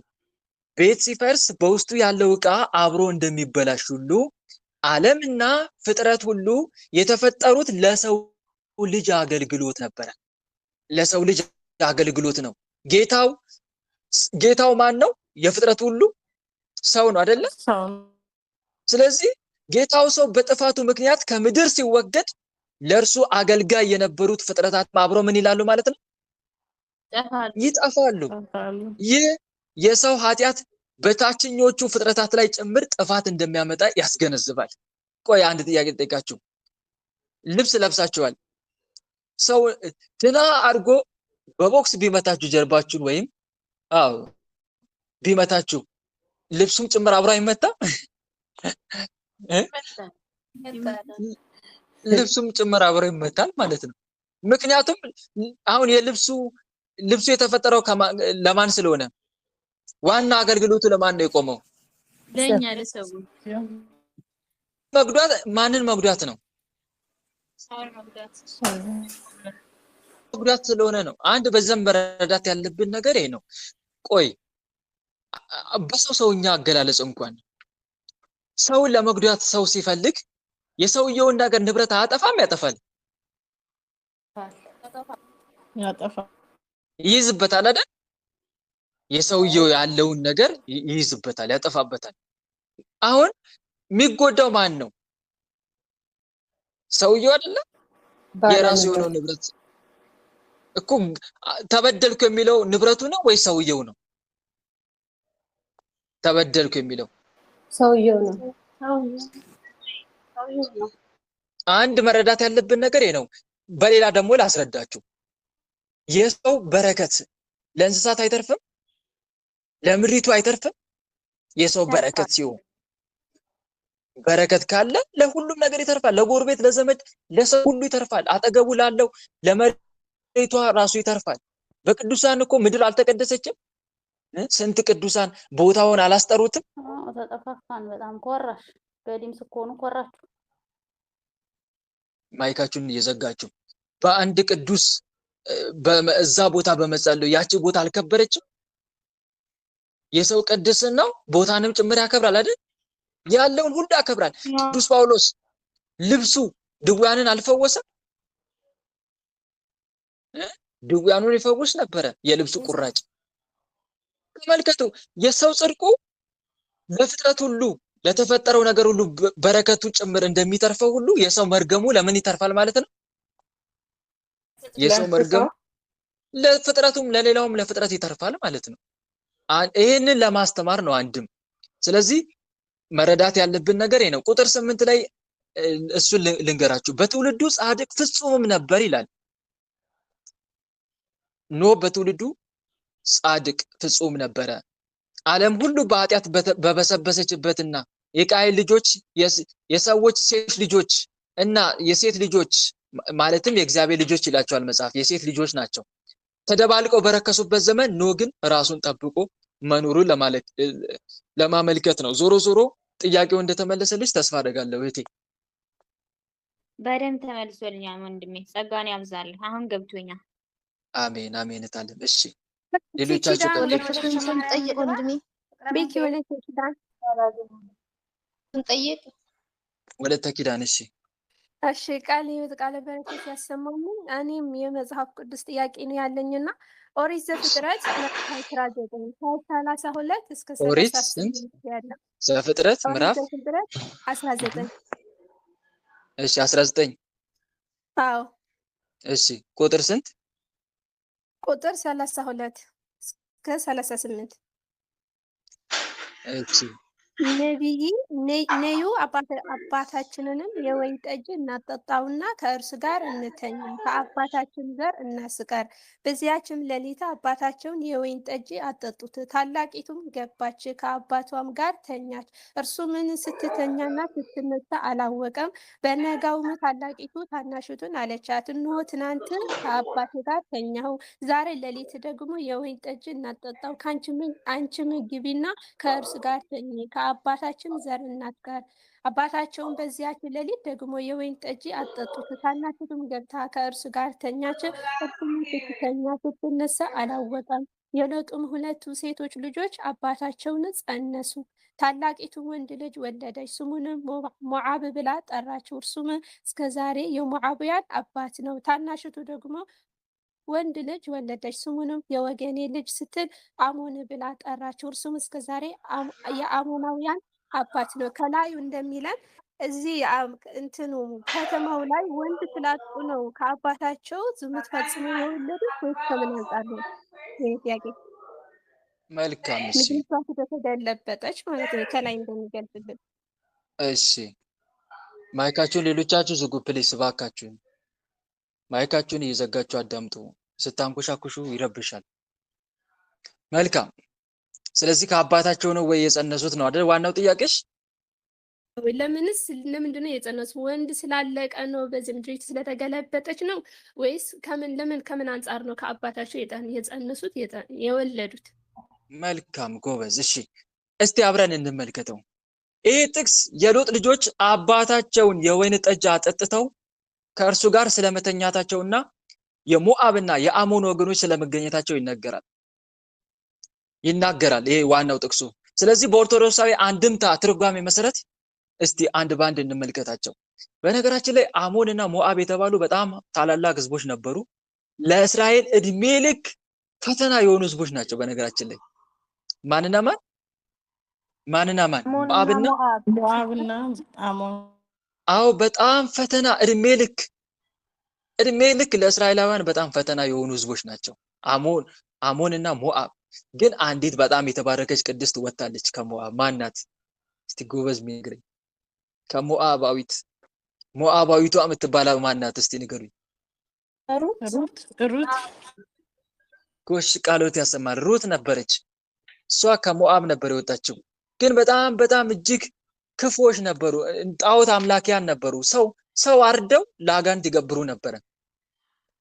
በተለይ እስራኤላውያንን ኃይለኛ ጣዖት አምልኮ ኃይለኛ ባዕድ አምልኮ ያስተማሩት እነኚህ ሞዓብ ናቸው። ሞዓብና አሞናውያን አመጣጣቸውም በጣም የተበላሸ ነበረ ከዘራ አረጋቸው እንደምንረዳ።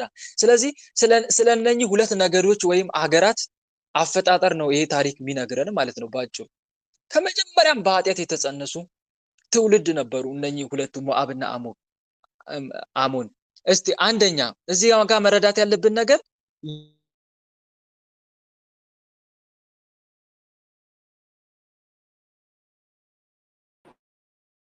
አይሰማም።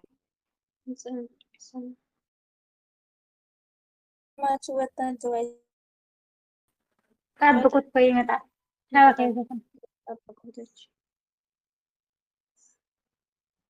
እሺ አሁንስ አይሰማም ድምጼ?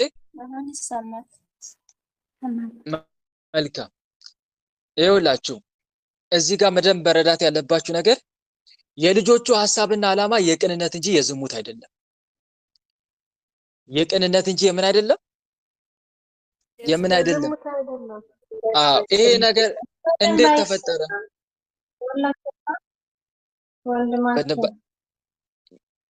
በደንብ አይሰማም። የኔ ነው የማይሰማው? ይሰማል ወንድማችን። አሁን ተሰማል ወንድም። ወጣችሁ ግቡ ማይሰማችሁ።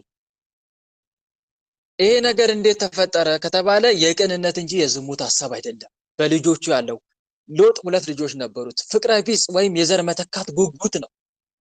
ልጆቹ የዘር መተካት ጉጉት ላይ ነው የተያዙት።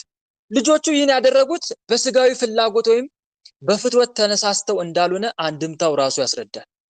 የሰዶምና የገሞራ መጥፋት እንዲሁም የእናታቸውን በጨው አምድነት መቅረት ሲያዩ ዓለም በንፍር ውሃ ወይም ደግሞ እንደቀደመው በጥፋት ውሃ እንደጠፋችው ሁሉ አሁንም መላው የሰው ዘር የጠፋ መስሏቸው ነበር።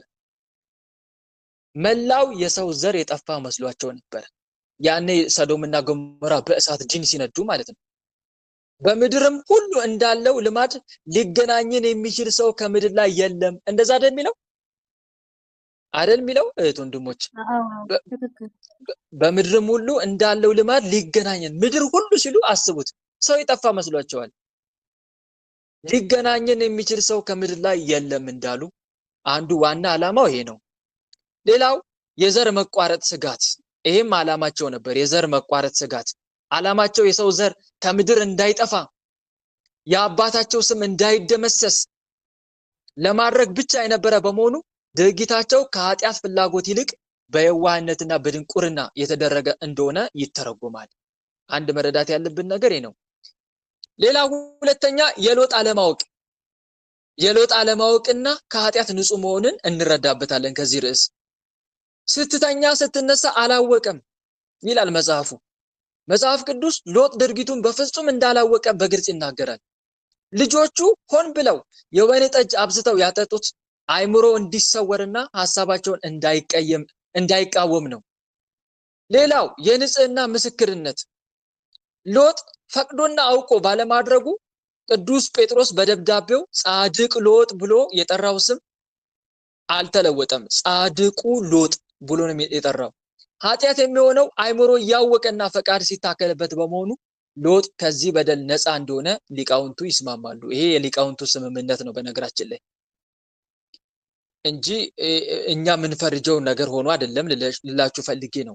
ሶስተኛ የወይን ጠጅ የመጠጥ አደገኝነትን እንማርበታለን። ከምን? ከዚህ ምዕራፍ የፈተና ምክንያት የሆነው ይህ ታሪክ መጠጥ አይምሮን እንደሚያስትና ለማይፈልጉት ነገር እንደሚያጋልጥ ትልቅ መንፈሳዊ ትምህርት ይሰጣል።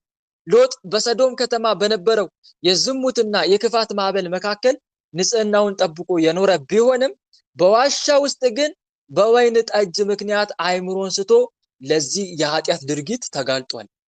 አንዱ ይሄ ነው።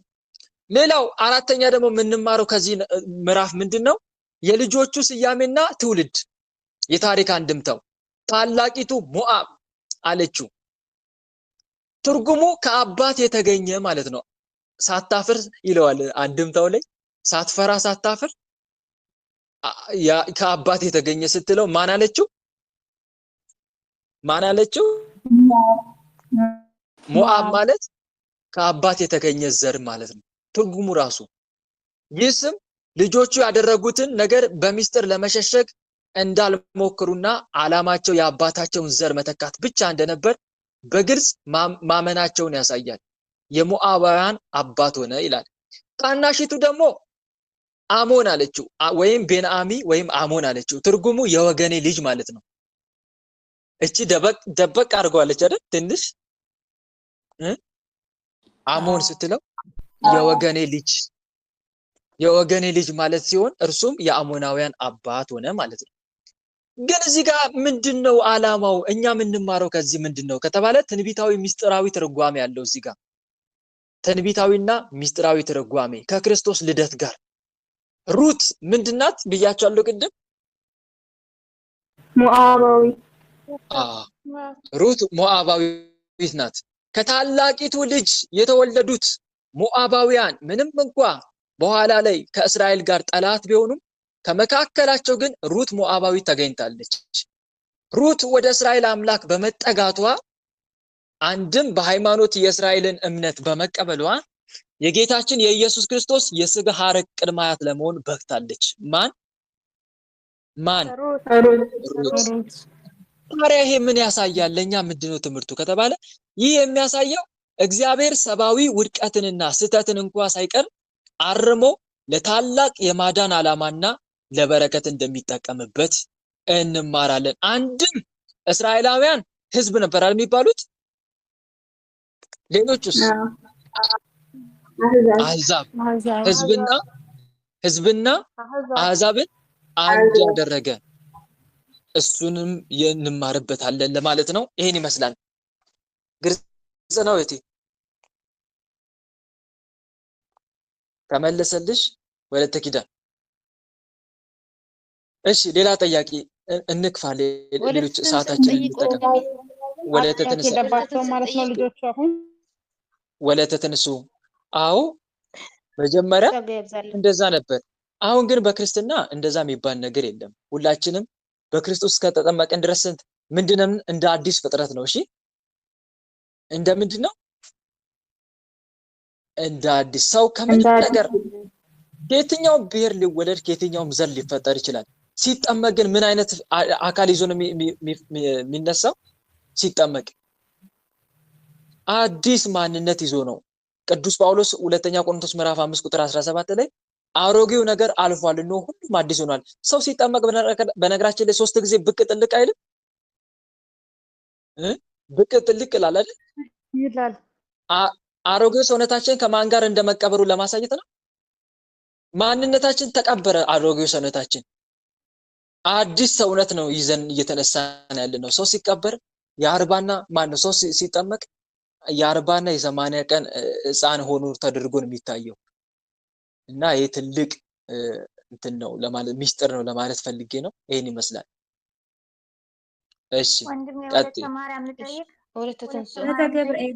ወለተ ተንሱ። እሺ ጸጋ ያብዛልህ ወንድሜ። እኔ ቡሽጥ ነው የምጠይቀው፣ ይቻላል መጠየቅ? ምን አልሽ?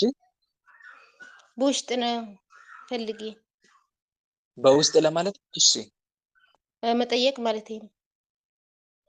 በውስጥ ጥያቄ ነው በውስጥ? አዎ። እሺ ከ3 ደቂቃ ላነሳ ሪከርድ አስቀምጪ። እሺ እህተ ገብርኤል ልግባ? እሺ እህተ ገብርኤል ቀጥይ። እህተ ገብርኤል ቃልዮትን ቃለ በረከትን ያሰማል። እኔም ቅድም ያነሳው መጽሐፍ ቅዱስ ላይ ነውና ቁጥሩን አላስኩም፣ ግን ሌላ ክላስ ነው ዘፍጥረት ላይ ማለት ነው። ግርዛት ከሎጥ ወደ ኋላ ዞር መለስ ብሎ እሺ ዘፍጥረት ምዕራፉንም ጭምር እየጠቀስሽ እሺ። ሌላ ክላስ ነኝ፣ ሌላ ቦታ ነው። ዘፍጥረት አታስታውሽው ምዕራፍና ቁጥሩን? ቁጥሩን ረሳሁትኝ፣ ይዞ ነበር። በይ እንግዲህ ይኸውልሽ ነገ ወይም ከነገ ወዲያ ተዘጋጅተሽ ምዕራፍና ቁጥሩን አስታውሰሽ ነይ እሺ። ምዕራፉና ቁጥሩን ሌሎችም እንዲያነቡ ጭምር ነው እሺ። ምዕራፍና ቁጥሩን የግድ መናገር ያለብሽ ለዛ ነው። እሺ እስከ ሰው ይግባ፣ ሌላ ገባል ተመልሼ ገባል። መልካም እህተ ጻድቅ ልጠይቅ? እህተ ጻድቅ እሺ። እህተ ጻድቅ እሺ ወንድማችን ቃለ በረከትን ያሰማልን። የኔ ጥያቄ ከመናፍቃን የመጣ ጥያቄ ነው። በኢየሱስ ክርስቶስ ላይ የዶግማ ልዩነት እንዳለን አውቃለሁ። የምችለውን አብራርቼላታለሁ፣ ግን የበለጠ ማብራሪያ ፈልጌ ነውና ምንድነው የዶግማ ልዩነቱ በኢየሱስ ክርስቶስ ላይ? ሲቀጥል ደግሞ አሁን አንድ ጸበል በቅዱሳኑ ስም ማይካችሁን ዝጉ፣ ማይካችሁን ዝጉ ሌሎቻችሁ። ለምሳሌ በቅዱስ ዮሐንስ ስም የተሰየመ ጸበል ብንጠመቅ እና በዛ ጸበል ብንድን ኢየሱስ ክርስቶስ አዳነን ነው የምንለው ወይስ ቅዱስ ዮሐንስ ነው የሚል ነው? ማለት ኢየሱስ የሚለው ስም ከስሙ ለሚበልጥ የምንድንበት ስም እንደሆነ እናምናለን። ግን ኢየሱስ ክርስቶስ እያለ ለምን በቅዱሳኑ ስም ተጠምቃችሁ ትድናላችሁ የሚል ነው። እስኪ ይህንን አብራራል። እሺ አሁን ይኸውልሽ አንዳንድ ጥያቄ ብቻ ነበር አይደል ያልኩት? አንዳንድ ጥያቄ ያሺ፣ ሌላውን ደግሞ ሌላ ጊዜ ጠይቂያለሽ ደርቦ ከመጠየቅ ይልቅ። የመጀመሪያው በኢየሱስ ክርስቶስ የዶግማ ልዩነት ከኦርቶዶክስ ከፕሮቴስታንት ጋር ልዩነታችን ምንድን ነው አይደለ? አዎ። መልካም። እዚህ ጋር ብዙ ልዩነቶች አሉ። በኢትዮጵያ ኦርቶዶክስ እና በፕሮቴስታንት እምነቶች መካከል በኢየሱስ ክርስቶስ ማንነት ክርስቶስ ጥናት ክሪስቶሎጂ የሚል ጥናት አለው። ያም ደግሞ በዛ ተያያዥ ዶግማዎች ላይ ሰፊ የልዩነት መስመሮች አሉ። በዋናነት በነገራችን ላይ ስለ መናፍቃን ስለ ፕሮቴስታንት እምነት ስናወራ ወጥ የሆነ አስተምሮ የላቸውም። እውነት ለመናገር ወንድሞች ፕሮቴስታንቶች እንዲህ ያምናሉ የሚል የሆነ አቋም የላቸውም። ሁሉም የየግል አመለካከት ያለው ነው ያለው እንጂ እንደ ኦርቶዶክስ ተዋህዶ ዶግማዊ የሆነ አስተምሮ የማይለወጥ የማይሻሻል የሆነ አስተምሮ የለም። አንዱ ፓስተር ሌላ ያወራል፣ አንዱ ፓስተር ደግሞ እንደዚህ ነው ይላል። ብቻ የሆነ ወጥ ያለ ውጥንቅጦ የወጣ አስተምሮ እንዳላቸው ልትረዱ ፈልጋለሁ። ሌላው ደግሞ ከቸርች ደግሞ ይለያያል። ቃለ ሕይወት ሌላ ነው፣ ሙሉ ወንጌል ሌላ ነው። እንደዚህም አይነት የተለያየ አስተምሮ አላቸው። ስለዚህ ወጥ አድርገን ግን በዋናነት አሁን እኔ ስመልስላችሁ በዋናነት ብዙ ጊዜ ከሚታየው አንፃር ብዬ ነው እንጂ የምመልሰው እንደዚህ ብዬ በግል እንደዚህ ያደርጋሉ የሚል የሆነ ተጨባጭ አቋም እንደሌላቸው ላሳውቃችሁ ፈልጋለሁ። ግን እስቲ ዋና ዋናውን እንመልከት። የክርስቶስ ባህሪ ክርስቶሎጂ ምን አይነት ልዩነት አለ ከፕሮቴስታንት ጋር ከተባለ በዋናነት ኦርቶዶክስ በተዋህዶ እናምናለን። መለኮትና ትስብእት ሰው መሆን ያለመለየት፣ ያለመደባለቅ፣ ያለመለወጥ፣ ያለመከፈል አንድ ባህሪ ሆነዋል። ክርስቶስ አንድ አካል አንድ ባህሪ፣ ከሁለት አካል አንድ አካል፣ ከሁለት ባህሪ አንድ ባህሪ ብለን እናምናለን። ፕሮቴስታንት ግን በኬልቄዶን ጉባኤ ውሳኔ ይስማማሉ። በኬልቄዶን ጉባኤ ምንድነው? ኬልቄዶን ጉባኤ በ451 ዓመተ ምህረት የተፈራረሙት ማለት ነው። ይሄም ክርስቶስ በአንድ አካል ሁለት ሙሉ ባህሪያት፣ በአንድ አካል ስንት ባህሪያት? ሁለት ሙሉ ባህሪያት መለኮታዊና ሰብአዊ ባህሪ አሉት ብለው ያምናሉ። መለኮታዊና ሰብአዊ ባህሪ በደንብ እዚህ ጋር ልዩነት አለ፣ አስተውሉ። አሁን ለምሳሌ ክርስቶስ ስራ ሲሰራ ይሄ ስጋ ነው የሰራው፣ ይሄ መለኮት ነው የሰራው። መከፋፈልና መከፋፈል አይደለም፣ መከፋፈል ነው አይደል? ለምሳሌ ሲራብ ሲጣማ ስጋ ነው የተራበው፣ መለኮት አልተራበም ማለት እንችላለን?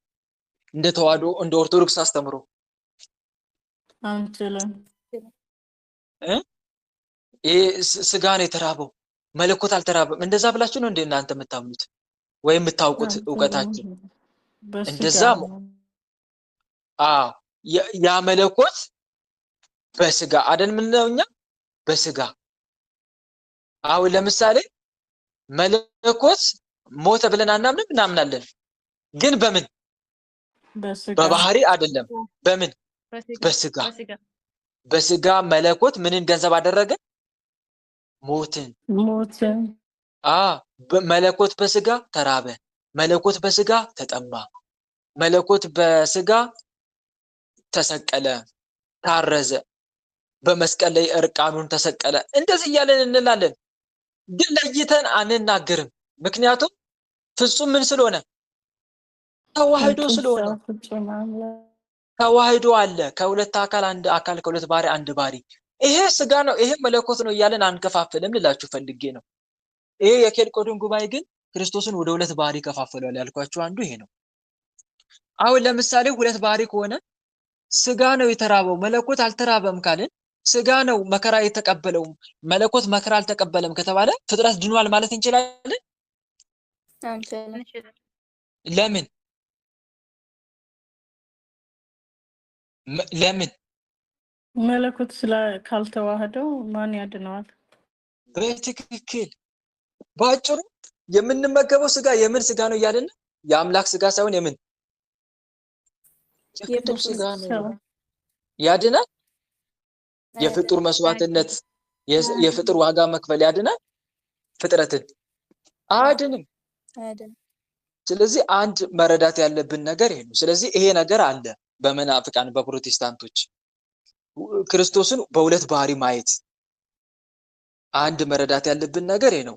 ሁለተኛስ ምን ይለየናል ከመናፍቃን ወይም ከፕሮቴስታንት ጋር ከተባለ የማዳን ስራ ወይም ሳልቬሽን እና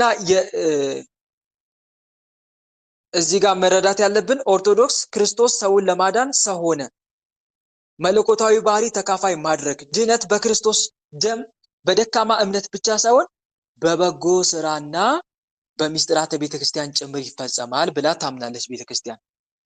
ድንግል ማርያም ወላዲተ አምላክ የአምላክ እናት በመሆኗ ታላቅ ክብርና የአማላጅነት ሚና አላት። የአማላጅነት ሚና አላት ብለን እናምናለን።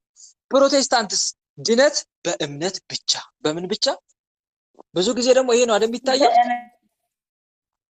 ይሄ ነው የጎላው ብዙውን ጊዜ በሚዲያው የሚጎላው ይሄ ነው። ድነት በእምነት ብቻ። እኛ ጋር ምን ነው ድነት በእምነትና በምን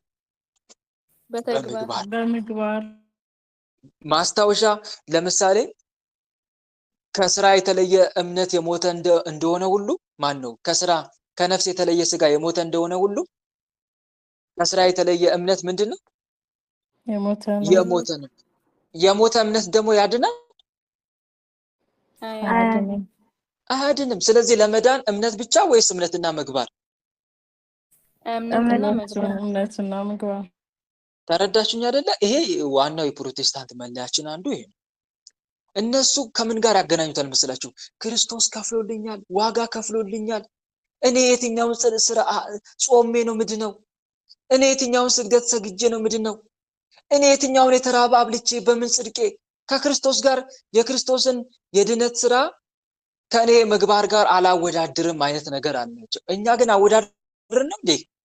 የክርስቶስን የማዳን ስራ ከእንትን ጋር አወዳድርን ነው? ከኛ ጾም፣ ጸሎት፣ ስግደት ጋር አወዳድርን ነው? ግን እነሱ እኛ እንደዛ እንዳደረግን አድርገው ነው የሚከሱ። ተሳሳትኩኝ? ይሄ አይደለ ጩኸታቸው ብዙውን ጊዜ እኛ የእኛን ምግባር፣ ጾም፣ ጸሎት፣ ስግደት ከክርስቶስ ድነት ጋር እንዳፎካከርን። ይሄ በጭራሽ ማይሆን ነገር ነው። ተረዳሽኝ አይደል? ማይሆን ነገር ነው ባጭሩ። ሲጀመር የክርስቶስን የቤዛነት ስራ ምንም የሚወዳደረው ነገር የለም። የክርስቶስ የቤዛነት ስራ ምንድነው ከተባለ በአዳም በኩል የመጣውን ተጠያቂነት ምን ማድረግ፣ በአዳም በኩል የመጣውን በደል ምን ማድረግ፣ ማፍረስ፣ በአጋንንት ላይ ምን ማድረግ፣ ማሰልጠን፣ በኃጢአት ላይ ኃይል እንዲኖረን ማድረግ። ይሄ በክርስቶስ ቤዛነት ያገኘነው ስራ ነው። የተከፈለን ዋጋ ነው። ዋናው ስራ በማን ነው የተሰራው? ባጭሩ በማን ነው? በክርስቶስ ነው የተሰራው። መሰረቱ ማን ነው ማለት ነው? መሰረቱ ማን ነው? ክርስቶስ ነው። ክርስቶስ። ተረዳሽኝ አይደል? ከዛ በኋላ እሱ የሰራውን በሰራው የቤዛነት ስራ ደግሞ እኛም በምን እንገልጠዋለን? ያንን ስራ የቤዛነት ስራ በመልካም ምግባር አይደለም? በመልካም ካልገለጥነው ስንድናለን? የድነት ስራ መፈጸም ይባላል። ይሄ የድነቱን ስራ ማን ሰራ? ባለቤቱ ክርስቶስ። ከዛ በኋላ ቀጣዩ የድነት ስራ መፈጸም የማን ድርሻ ነው? የኛ ድርሻ። አንድ መረዳት ያለብን ነገር ይሄ ነው። ስለዚህ እነሱ ጋር በጣም ትልቁ ልዩነት አንዱ ይሄ ነው። አንዱ ትልቁ ልዩነት ይሄ ነው። ሰው ከዳነ መልካም ስራ መስራት አይጠበቅበትም? ይጠበቅበታል አይደል? ካልሰራስ ይድናል? ድኛለሁ ብሎ ካልሰራ አይድንም። በቃ ይሄ ነው። ስራ ባስፈልግ ኖሮ ጌታ መድኃኒዓለም በዕለተ ምጽአት መጥቶ ብራብ አላበላችሁኝም፣ ብጠማ አላጠጣችሁኝም፣ እንግዳ ብሆን አላሳድራችሁኝም እያለ ይጠይቅ ነበር? አይጠይቅም። አይጠይቅም። ይሄ ምንድነው? ስራ አይደለም እንዴ? ታዲያ ቆይ ብራብ አብልታችሁኛል፣ ብጠማ አጠጥታችሁኛል ደግሞ እያለ ጻድቃንን ያወድሳቸዋል አይደል? ታዲያ ቆይ ስላበላን ስላጠጣን መልካም ስራ ስለሰራን ማንድን ከሆነ መልካም ስራ ለምን አልሰራችሁም ብሎ ይጠይቅ ነበር ክርስቶስ ሲመጣ በፍርድ ቀን? ጠይቅም ነበር? አይጠይቅም ነበረ። በቃ እናንተ በእኔ አመናችሁ ናችሁ፣ ግቡ ግቡ። እንደዛ ነው ነገር አለ ፕሮቴስታንት ጋር ማለት ነው። ይሄ የጥፋት መንገድ ነው አይደለም? የጥፋት መንገድ እኮ ነው።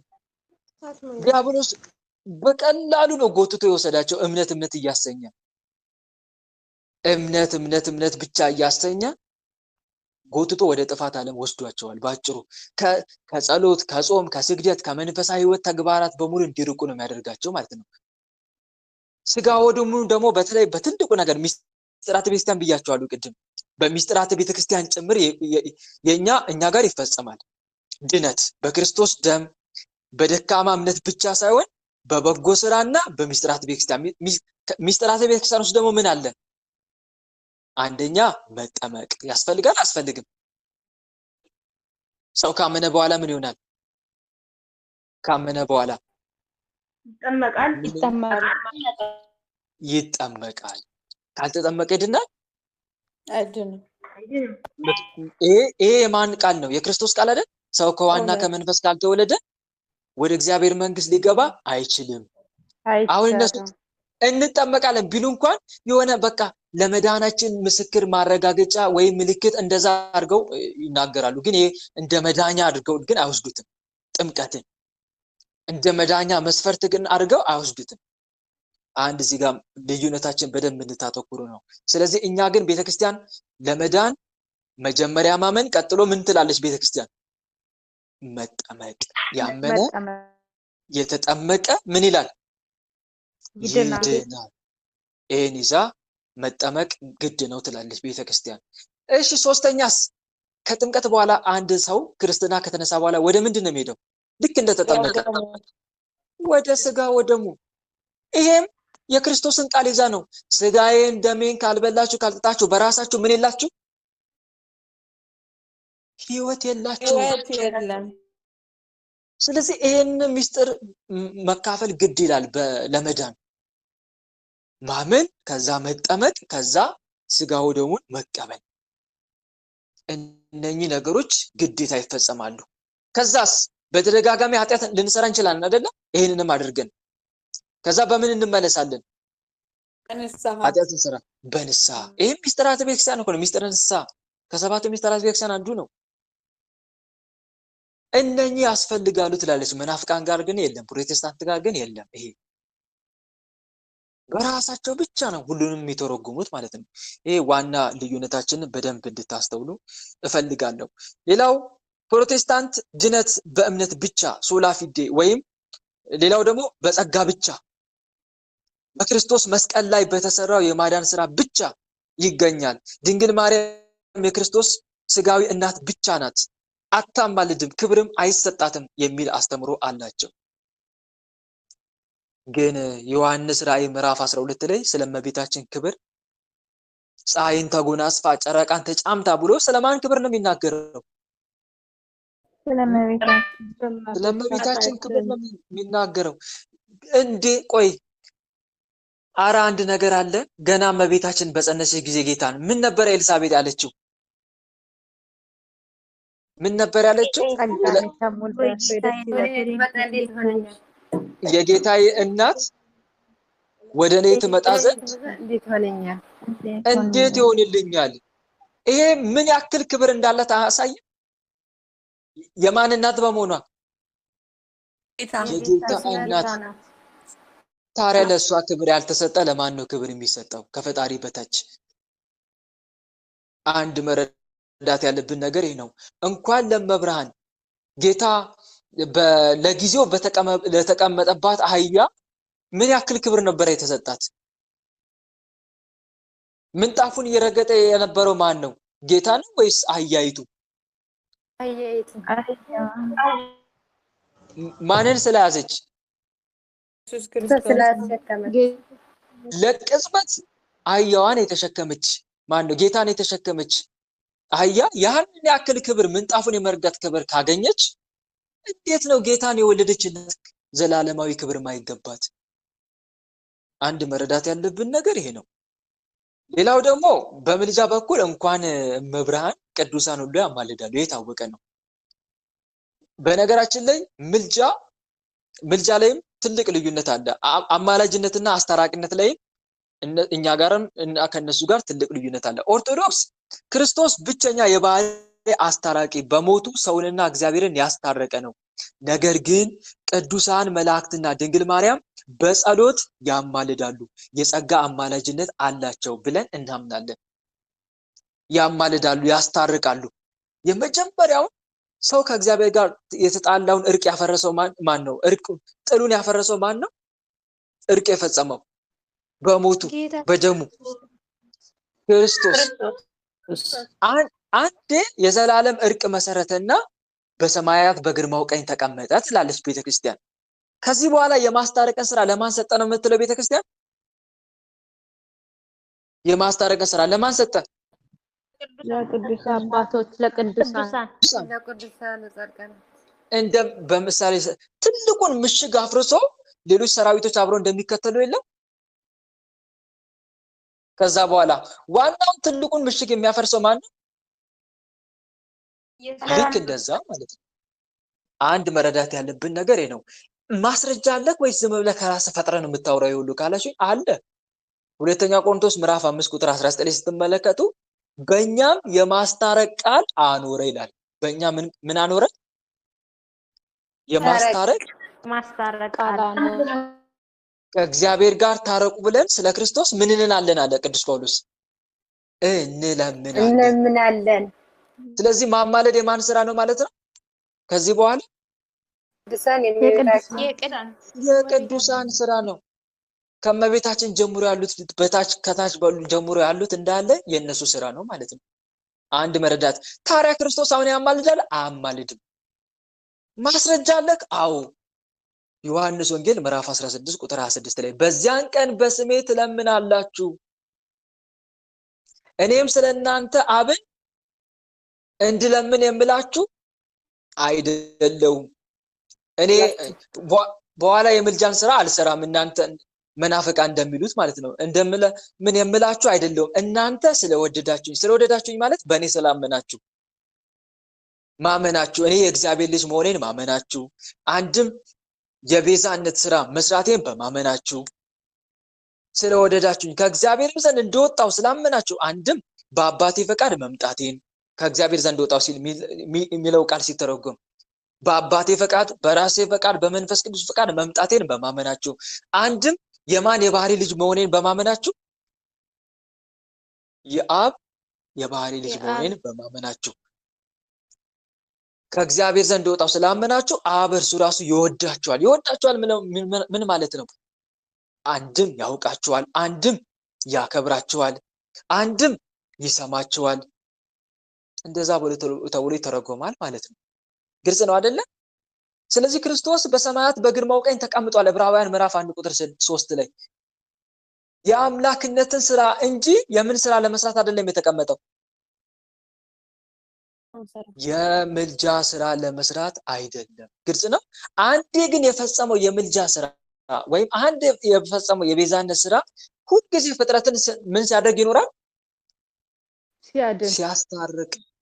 ሲያስታርቅ ወይም ሲያድን ይኖራል ማለት ነው። አንድ የፈጸመው ስራ ለዘላለም የሚታሰብ ነው። ማስረጃ አለክ? አዎ አለኝ። ዕብራውያን 7:25 ላይ 7:27 ላይ እርሱም እንደነዚያ ሊቃነ ካህናት አሁን ብዙ ጊዜ መናፍቃን ክርስቶስን አሁንም እያማለደ ብሎ ለመናገር ሮሜ 8:34 በእግዚአብሔር ቀኝ ያለው ስለኛ የሚማልደው ይሄ እኮ አንዴ የተፈጸመው ስራ ሁሌ ሲታሰብ መኖሩን ለማጠየቅ ነው። ግልጽ ነው። እየሰማችሁ ነው አይደል? አንዴ ምን ባደረገ በከፈለው የቤዛነት ስራ ሁሌ መታሰቡን ነው። አንድም ደግሞ ስለነሱ እችን ይዘው ነው ቢመለከቱ እርሱም እንደዚያ ሊቃነ ካህናት አስቀድሞ ሰዋዕት በኋላ ኃጢአት ዕለት መስዋዕት ማለት ነው። ዕለት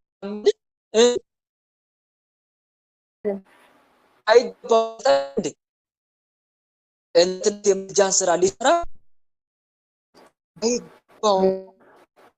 ነገር ጊዜ ፈጽሞ አንድ ጊዜ ፈጽሞታል። በአቱ ዙፋን በአምላክነቱ ዙፋን ተቀምጦ ዳሞከር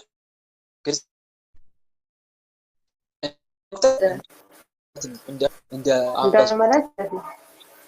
አንድ መረዳት ያለብን ነገር ይሄ ነው። ስለዚህ ኦርቶዶክስ ክርስቶስ ብቸኛ የባህሪ አስታራቂ አንድ ጊዜ በሞቱ ሰውና እግዚአብሔርን ያስታረቀ ነው። ነገር ግን ቅዱሳን መላእክትና ድንግል ማርያም በጸሎት ያማልዳሉ ወይም ደግሞ የጸጋ ምልጃ ተሰጥቷቸዋል ያማልዳሉ ብላ ታምናለች ማለት ነው። ደግሞ ለምሳሌ ዮሐንስ ራእይ ላይ ቁጥሩን ድረስ ጠፍቶብኝ ነው እንጂ ከመንበሩ ስር አቤቱ ጌታዊ አትፈርድም ፍረድልን ሲሉ አትሰሙ? ማን ነው እንደዛ ተብሎ አልተሰማ?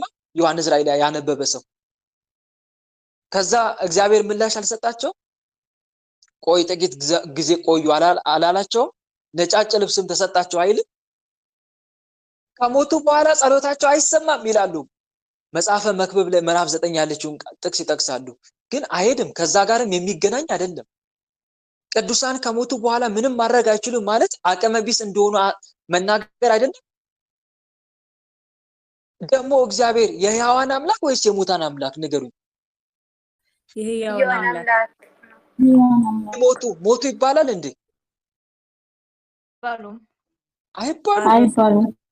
ሕያዋን ናቸው ከክርስቶስ ጋር። እንደ ሞተ መቁጠር ይሄ በጣም ፍጹም ክደት ነው። እንደሚያማልዱ፣ እንደሚናገሩ፣ በኃጢአተኞች ላይ እንደሚጸልዩ፣ ለጻድቃን በንስሐ ለሚመለሱ ደግሞ ለኃጢአተኞች ማን ነው በክፋት ደረጃ ለሚጓዙ በንስሐ ለማይመለሱ እንደሚጸልዩባቸው፣ ግን በንስሐ ለመመለስ ፈቃደኛ ለሆኑት ደግሞ እንደሚጸልዩላቸው ዮሐንስ ራእይ ላይ የተጻፈው ቃል በአጭሩ ድምዳሜ ይሰጣል ማለት ፈልጋለሁ።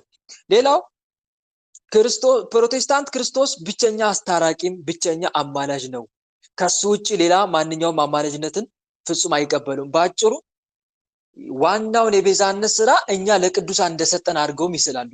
አይደለም እንዴ? ይሰጣሉ እኮ። አሁን እንድትጋጩ ነው የሚያደርጓችሁ ስትከራከሩ። እናንተ ስለ ቅዱሳን ምልጃ ስትናገሩ እነሱ ደግሞ ክርስቶስ ስለከፈለው የቤዛነት ስራ ይነግሯቸዋል። ግን እርስ በርስ ለማጣረስ ይሞክራሉ። ግን ይጣረሳል እንደ እርስ በርስ የክርስቶስ የቤዛነት ስራና የቅዱሳን ምልጃ ልክ የክርስቶስን ቤዛነት ስራ ለቅዱሳን እንደሰጠን አድርገው ነው የሚስሉት። ግን አይደለም፣ በጭራሽ ምንም የሚያገናኘው ነገር አይደለም። እነሱ ቅዱሳን ቢያማልዱ የማንን የቤዛነት ስራ መሰረት አድርገው ነው? የማንን የቤዛነት ስራ? የክርስቶስን ቤዛነት ስራ መሰረት አድርገው ነው። አንድም ክርስቶስ ወደ ሰራልን የድነት ስራ የሚያመጣ ምልጃ ነው እንጂ የቅዱሳን ምልጃ የክርስቶስን የማዳን ስራ ጋር የሚፎካከር ምልጃ አይደለም። የእመቤታችንን ጨምሮ የሚፎካከር አይደለም። ወደ ክርስቶስ የድነት ስራ የሚያስገባ ምልጃ ነው። በአጭሩ የሌሎቹ ቅዱሳን በሙሉ መሰረቱ የማን ስራ ነው ማለት ነው? የማን ስራ ነው? የክርስቶስ የቤዛነት ስራ ነው ማለት ነው። አንድ መረዳት ያለብን ነገር ይሄ ነው። አሁን ተረዳችሁ አይደል? ስለዚህ አሁን ለመናፍቃን ስለ ቅዱሳን ምልጃ ስትነግሯቸው ከክርስቶስ ቤዛነት ጋር ያነጻጽሩላቸዋል። እኛ መቼ አነጻጸርን ከክርስቶስ የቤዛነት ስራ ጋር? የየትኛውም ቅዱስ ምልጃ ከክርስቶስ የቤዛነት ስራ ጋር አይነጻጸርም ነው መልሱ። ይሄ ዋናው ትልቁ ልዩነታችን ነው። ሌላው በቅዱስ ቁርባን ያለው የክርስቶስ ሕልውና። ኦርቶዶክስ ህብስቱና ወይኑ በሚስጥር ተለውጦ እውነተኛ የክርስቶስ ስጋና ደም ይሆናል ትላለች። እውነተኛ የማን? እውነተኛ የማን? የክርስቶስ ስጋና ደም። ፕሮቴስታንትስ ምን ይላሉ? አብዛኞቹ ቅድም ፍሌክሲብል ነው እምነታቸው ብያቸዋል። ይለዋውጣሉ። ልክ እንደ ቆዳዋ የምትለዋውጠው እንስሳ ማናት? ሰው ሲቀርባቸው ልክ እንደዛ ይለዋወጣል። በዚህ ስትሏቸው በዚህ ስታጨናንቋቸው መልስ ስታሰጣቸው ደግሞ ሸብረክ ሄዱና እኛ እኮ መች እንደዚህ እናደርጋለን እኮ ምንድን ነው አይነት ነገር ይናገራሉ። ዋና ዓላማው በቃ ስሩ ተግባራቸው ማደናገር ነው። እና ፕሮቴስታንት አብዛኞቹ ብለን እንያዘውና አብዛኞቹ የፕሮቴስታንት ክፍሎች ቁርባንን የክርስቶስ መታሰቢያ ነው የሚያድን ሳይሆን እውነተኛ የክርስቶስ ስጋና ደም ሳይሆን መታሰቢያ ነው ብለው ነው የሚወስዱት። ሲምቦሊክ የሆነ ነገር ነው፣ እንደዛ አድርገው ነው የሚወስዱት። ስለነዚህ ልዩነቶች በደንብ ማብራራት ወይም ደግሞ መማማር ካስፈለገ ወደፊትም ደግሞ እግዚአብሔር ከፈቀደ እንማማራለን ማለት ነው። ስለዚህ አንድ ሰው ፕሮቴስታንት ከሆንክ ወንድሜ ወይም እህቴ ፕሮቴስታንት ከሆናችሁ ይሄን ሁሉ አስቡ፣ ይሄን ልዩነት አስቡ በደንብ። ብዙ ዝም ብሎ ብቻ በፕሮቴስታንት ዘንድ ኢየሱስ ስለተባለ ብቻ ተነርታችሁ የምትወሰዱ እህት ወንድሞች ሰይጣን ምን ያክል ኪሳራ እንዳደረሰባችሁ ልትገነዘቡ ይገባል ለማለት እወዳለሁ። ይህን ይመስላል የዛሬው መርሃ ግብራችን በዚሁ ተጠናቋል። ሰዓታችን 12 ሰዓት እያለ ነው። እንደ እግዚአብሔር መልካም ፍቃድ ነገ እንቀጥላለን። ተመለሰልሽ ግን እህቴ? አዎ ወንድሜ ይሄን በጣም ጥያቄ ተባረክ ጸጋውን ያብዛል እግዚአብሔር ይስጥልን። አሜን አሜን። ለነበረን ጊዜ በዚህ ላይ አሁን ነገ ነው ካለም ጥያቄው እንጂ አሁን ከዚህ በኋላ አይቀጥልም። በዚህ ላይ ነው አንዴ እንድትመልስልኝ ነበር። ነገ ብንቀጥል አይሻልም ወንድሜ? ያዛትና እያብራራው ብመልስልህ ይሻላል፣ ሰዓታችን እንዳይባክን። አይ ብዙ አይፈጅም ብዬ ነው፣ ለዛ ነው። መልካም እሺ፣ ቀጥል። እሺ አይ ብዙ ጊዜ አሁን ስትናገር የክርስቶስ የማዳን ስራ ምልጃ ብለህ ተጠቅመሃልና ቃሉ ላይ እንዴት ምልጃ እንችላለን? የማዳን ማስታረቅ ለማለት ነው። ማስታረቅ ለማለት ነው። የማስታረቅ ስራ ለማለት ነው። ግልጽ ነው። ብዙ ስለሚያደናግር ለዛ መጽሐፍ ቅዱስ የሚለውን ቃል በቀጥታ ስለተጠቀምኩት ነው። ሊያማልድ ይልለ 8:34 ላይ እንደዛ ይላል። እሱንም በዛው ላይ ፈልጌ ነበር። ያን በዛ እሱ መጽሐፍ ቅዱስ በተጠቀመው ቃል ነው ያብራራው። ተረዳኸኝ?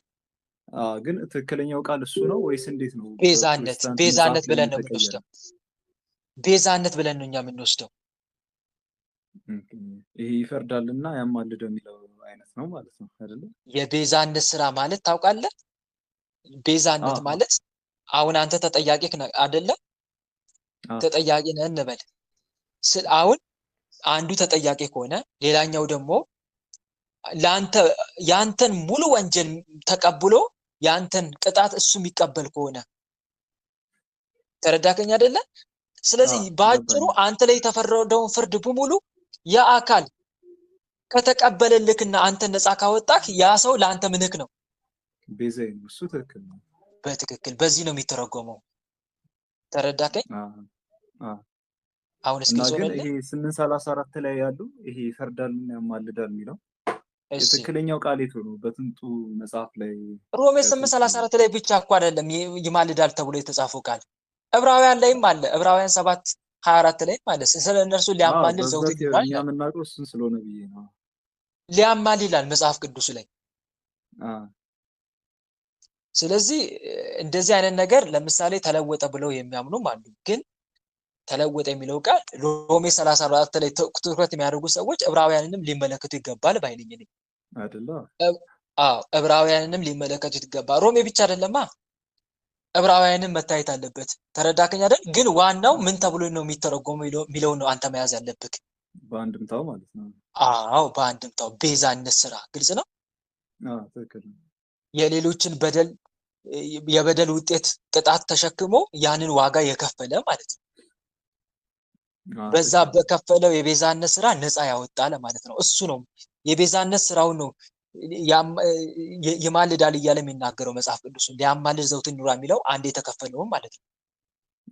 ግልጽ ነው። ትክክል ነው። ያ ነው። እሺ ተመለሰልኝ። ጥያቄዎች ነበሩ። በውስጥ በጠይቅ ደስተኛ ነኝ። ባለፈው እንደዚህ አናግሬ አጋጣሚ ኢንቦክስ ስልክልህ አትመልስልኝም እና እሺ መልካም። እስቲ እግዚአብሔር ከፈቀደ መልስላለሁ ወንድሜ። አሁንም የተወሰኑም እህቶች ስም ወንድሞችም ስላሉ ነው። እሺ በውስጥ መስመር አንተ ብቻ ሳትሆን የኔንም ጥያቄ ተመልከት የሚሉ በጣም ብዙ እህት ወንድሞች አሉ። ጊዜ ስላላገኘው ነው። እሺ ይሄን ይመስላል። እግዚአብሔር ከፈቀደ ግን አንድ ቀን አይልሃለሁ። እሺ መልካም። እሺ እህት ወንድሞች፣ የዛሬው መርሃ ግብራችን በሚገባ ተጠናቋል። እንደ እግዚአብሔር መልካም ፍቃድ ነገ መርሃ ግብራችን የሚቀጥል ይሆናል። ለነበረን ጊዜ ቸሩ መድኃኔዓለም ኢየሱስ ክርስቶስ ስሙ ለዘላለም የተመሰገነ ይሁን። እኛም በሰማነው ቃል በተማርነው ትምህርት 30፣ 60፣ 100 የምናፈራ አድርገን የስሙ ቀዳሽ የመንግስቱን ወራሽ ለመሆን ያብቃን። አሜን። ወስብሐት ለእግዚአብሔር ወለወላዲቱ ድንግል ወለመስቀሉ ክቡር። ይቆየን። ሁላችንም ለጸሎት እንነሳ። በልዑል እግዚአብሔር ፊት መቆማችንን እናስተውል። መላ ሰውነታችንን በትምህርተ መስቀል 3 ጊዜ እናማትብና መርሃ ግብራችንን በጸሎት እንስጋ። በስመ አብ ወወልድ ወመንፈስ ቅዱስ አሐዱ አምላክ አሜን። በስመ አብ ወወልድ ወመንፈስ ቅዱስ አሐዱ አምላክ አሜን። በስመ አብ ወወልድ ወመንፈስ ቅዱስ አሐዱ አምላክ። ቅዱስ እግዚአብሔር፣ ቅዱስ ኃያል፣ ቅዱስ ሕያው፣ ቅዱስ ኤልሻዳይ፣ ቅዱስ አዶናይ፣ ቅዱስ ጸባኦት፣ ቅዱስ ያህዌ፣ ቅዱስ ኢየሱስ፣ ቅዱስ ክርስቶስ፣ ቅዱስ አማኑኤል፣ የአማልክት አምላክ፣ የጌቶች ጌታ፣ የነገስታት ንጉስ ቸሩ መድኃኔዓለም ኢየሱስ ክርስቶስ እንደ ኃጢአታችን እንደ በደላችን ብዛት ሳትመለከተን እንደ ምሕረት እንደ ቸርነት ብዛት ተመልክተህ መርሃ ግብራችንን በሰላም አስጀምረ በሰላም ያስፈጸምከን ቸሩ መድኃኔዓለም እናመሰግናለን። ምስጋና ይሁን ለአብ፣ ምስጋና ይሁን ለወልድ፣ ምስጋና ይሁን ለመንፈስ ቅዱስ ዛሬም ዘወትርም ለዘላለሙ አሜን። ምስጋና ይሁን ለአብ፣ ምስጋና ይሁን ለወልድ፣ ምስጋና ይሁን ለመንፈስ ቅዱስ ዛሬም ዘወትርም ለዘላለሙ አሜን። ምስጋና ይሁን ለአብ፣ ምስጋና ይሁን ለወልድ፣ ምስጋና ይሁን ለመንፈስ ቅዱስ ዛሬም ዘወትርም ለዘላለሙ አሜን። አምላክ ሆይ እንደ ኃጢአታችን እንደ በደላችን ብዛት ሳትመለከተን እንደ ምሕረት እንደ ቸርነት ብዛት ተመልክተ ለዚህ ያደረስከን ስለ ድንግል ማርያም ብለ ቀሪውን ጊዜያችን እንድትባረክልን ከርኩሳን መናፍስት ከዲያብሎስ ፈተናም እንድጠብቀን በሰማነው ቃል በተማነው ትምህርት 30 60 100 የምናፈራ እንድታደርገን በኃጢአታችን በበደላችን ብዛት ቅዱሱ ገናናው ስምን መጥራት ባይገባንም እንደ ምሕረት እንደ ቸርነት ብዛት እንዲህ ያለን ወደ አንተ እንማጸናለን። አባታችን ሆይ በሰማያት የምትኖር ስምህ ይቀደስ፣ መንግስት ትምጣ፣ ፈቃድህ በሰማይ እንደሆነች እንዲሁም በምድር ትሁን። የዕለት እንጀራችንን ስጠን ዛሬ፣ በደላችንንም ይቅር በለን እኛም የበደሉንን ይቅር እንደምንል። አቤት ወደ ፈተና አታግባን ከክፉ ሁሉ አድነን እንጂ መንግስት ያንተ ናትና ኃይል፣ ክብር፣ ምስጋና ለዘላለሙ አሜን። እመቤታችን ቅድስት ድንግል ማርያም ሆይ በመልአኩ በቅዱስ ገብርኤል ሰላምታ ሰላም እንልሻለን። በሐሳብሽ ድንግል ነሽ፣ በስጋሽም ድንግል ነሽ። የአሸናፊ የልዑል እግዚአብሔር እናት ሆይ ሰላምታ ላንቺ ይገባሻል። ከሴቶች ሁሉ ተለይተሽ አንቺ የተባረክሽ ነሽ፣ የማኅፀንሽም ፍሬ የተባረከ ነው። ጸጋን የተመላሽ ድንግል ሆይ ደስ ይበልሽ። ጸጋን የተመላሽ መመኪያችን ሆይ ደስ ይበልሽ። ጸጋን የተመላሽ አማላጃችን ሆይ ደስ ይበልሽ።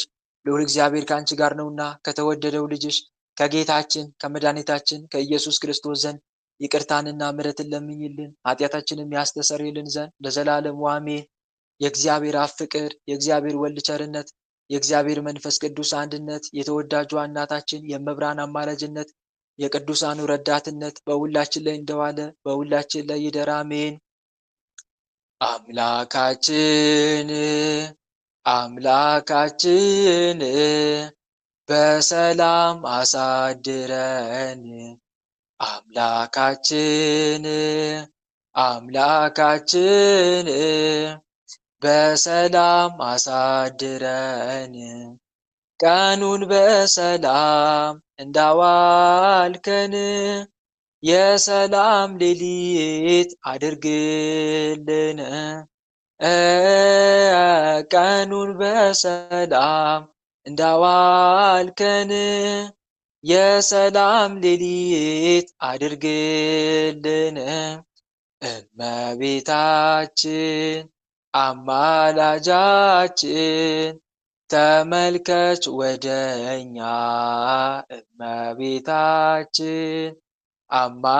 አማላጃችን ተመልከች ወደኛ። የልጅሽ ቸርነት ይሁነን መዳኛ፣ ያንቺ አማላጅነት አይለየን ከኛ። የልጅሽ ቸርነት ይሁነን መዳኛ፣ ያንቺ አማላጅነት አይለየን ከኛ። ጸጋ ነሳይነ ወሕይወተ ረከብነ በኃይለ መስቀሉ ለኢየሱስ ክርስቶስ ኪያከ እግዚኦ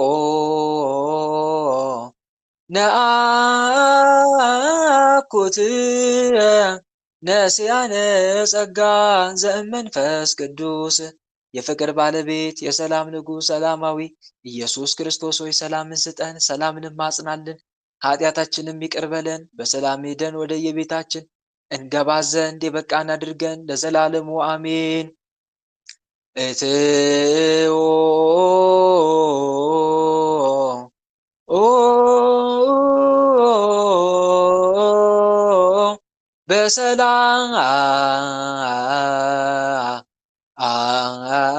በሰላም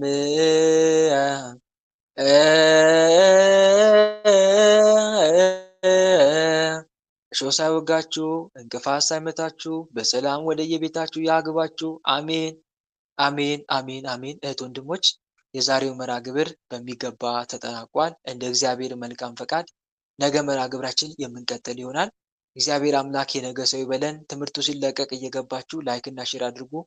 ደህና ሁኑልኝ። መድኃኔዓለም የነገ ሰው ይበለን።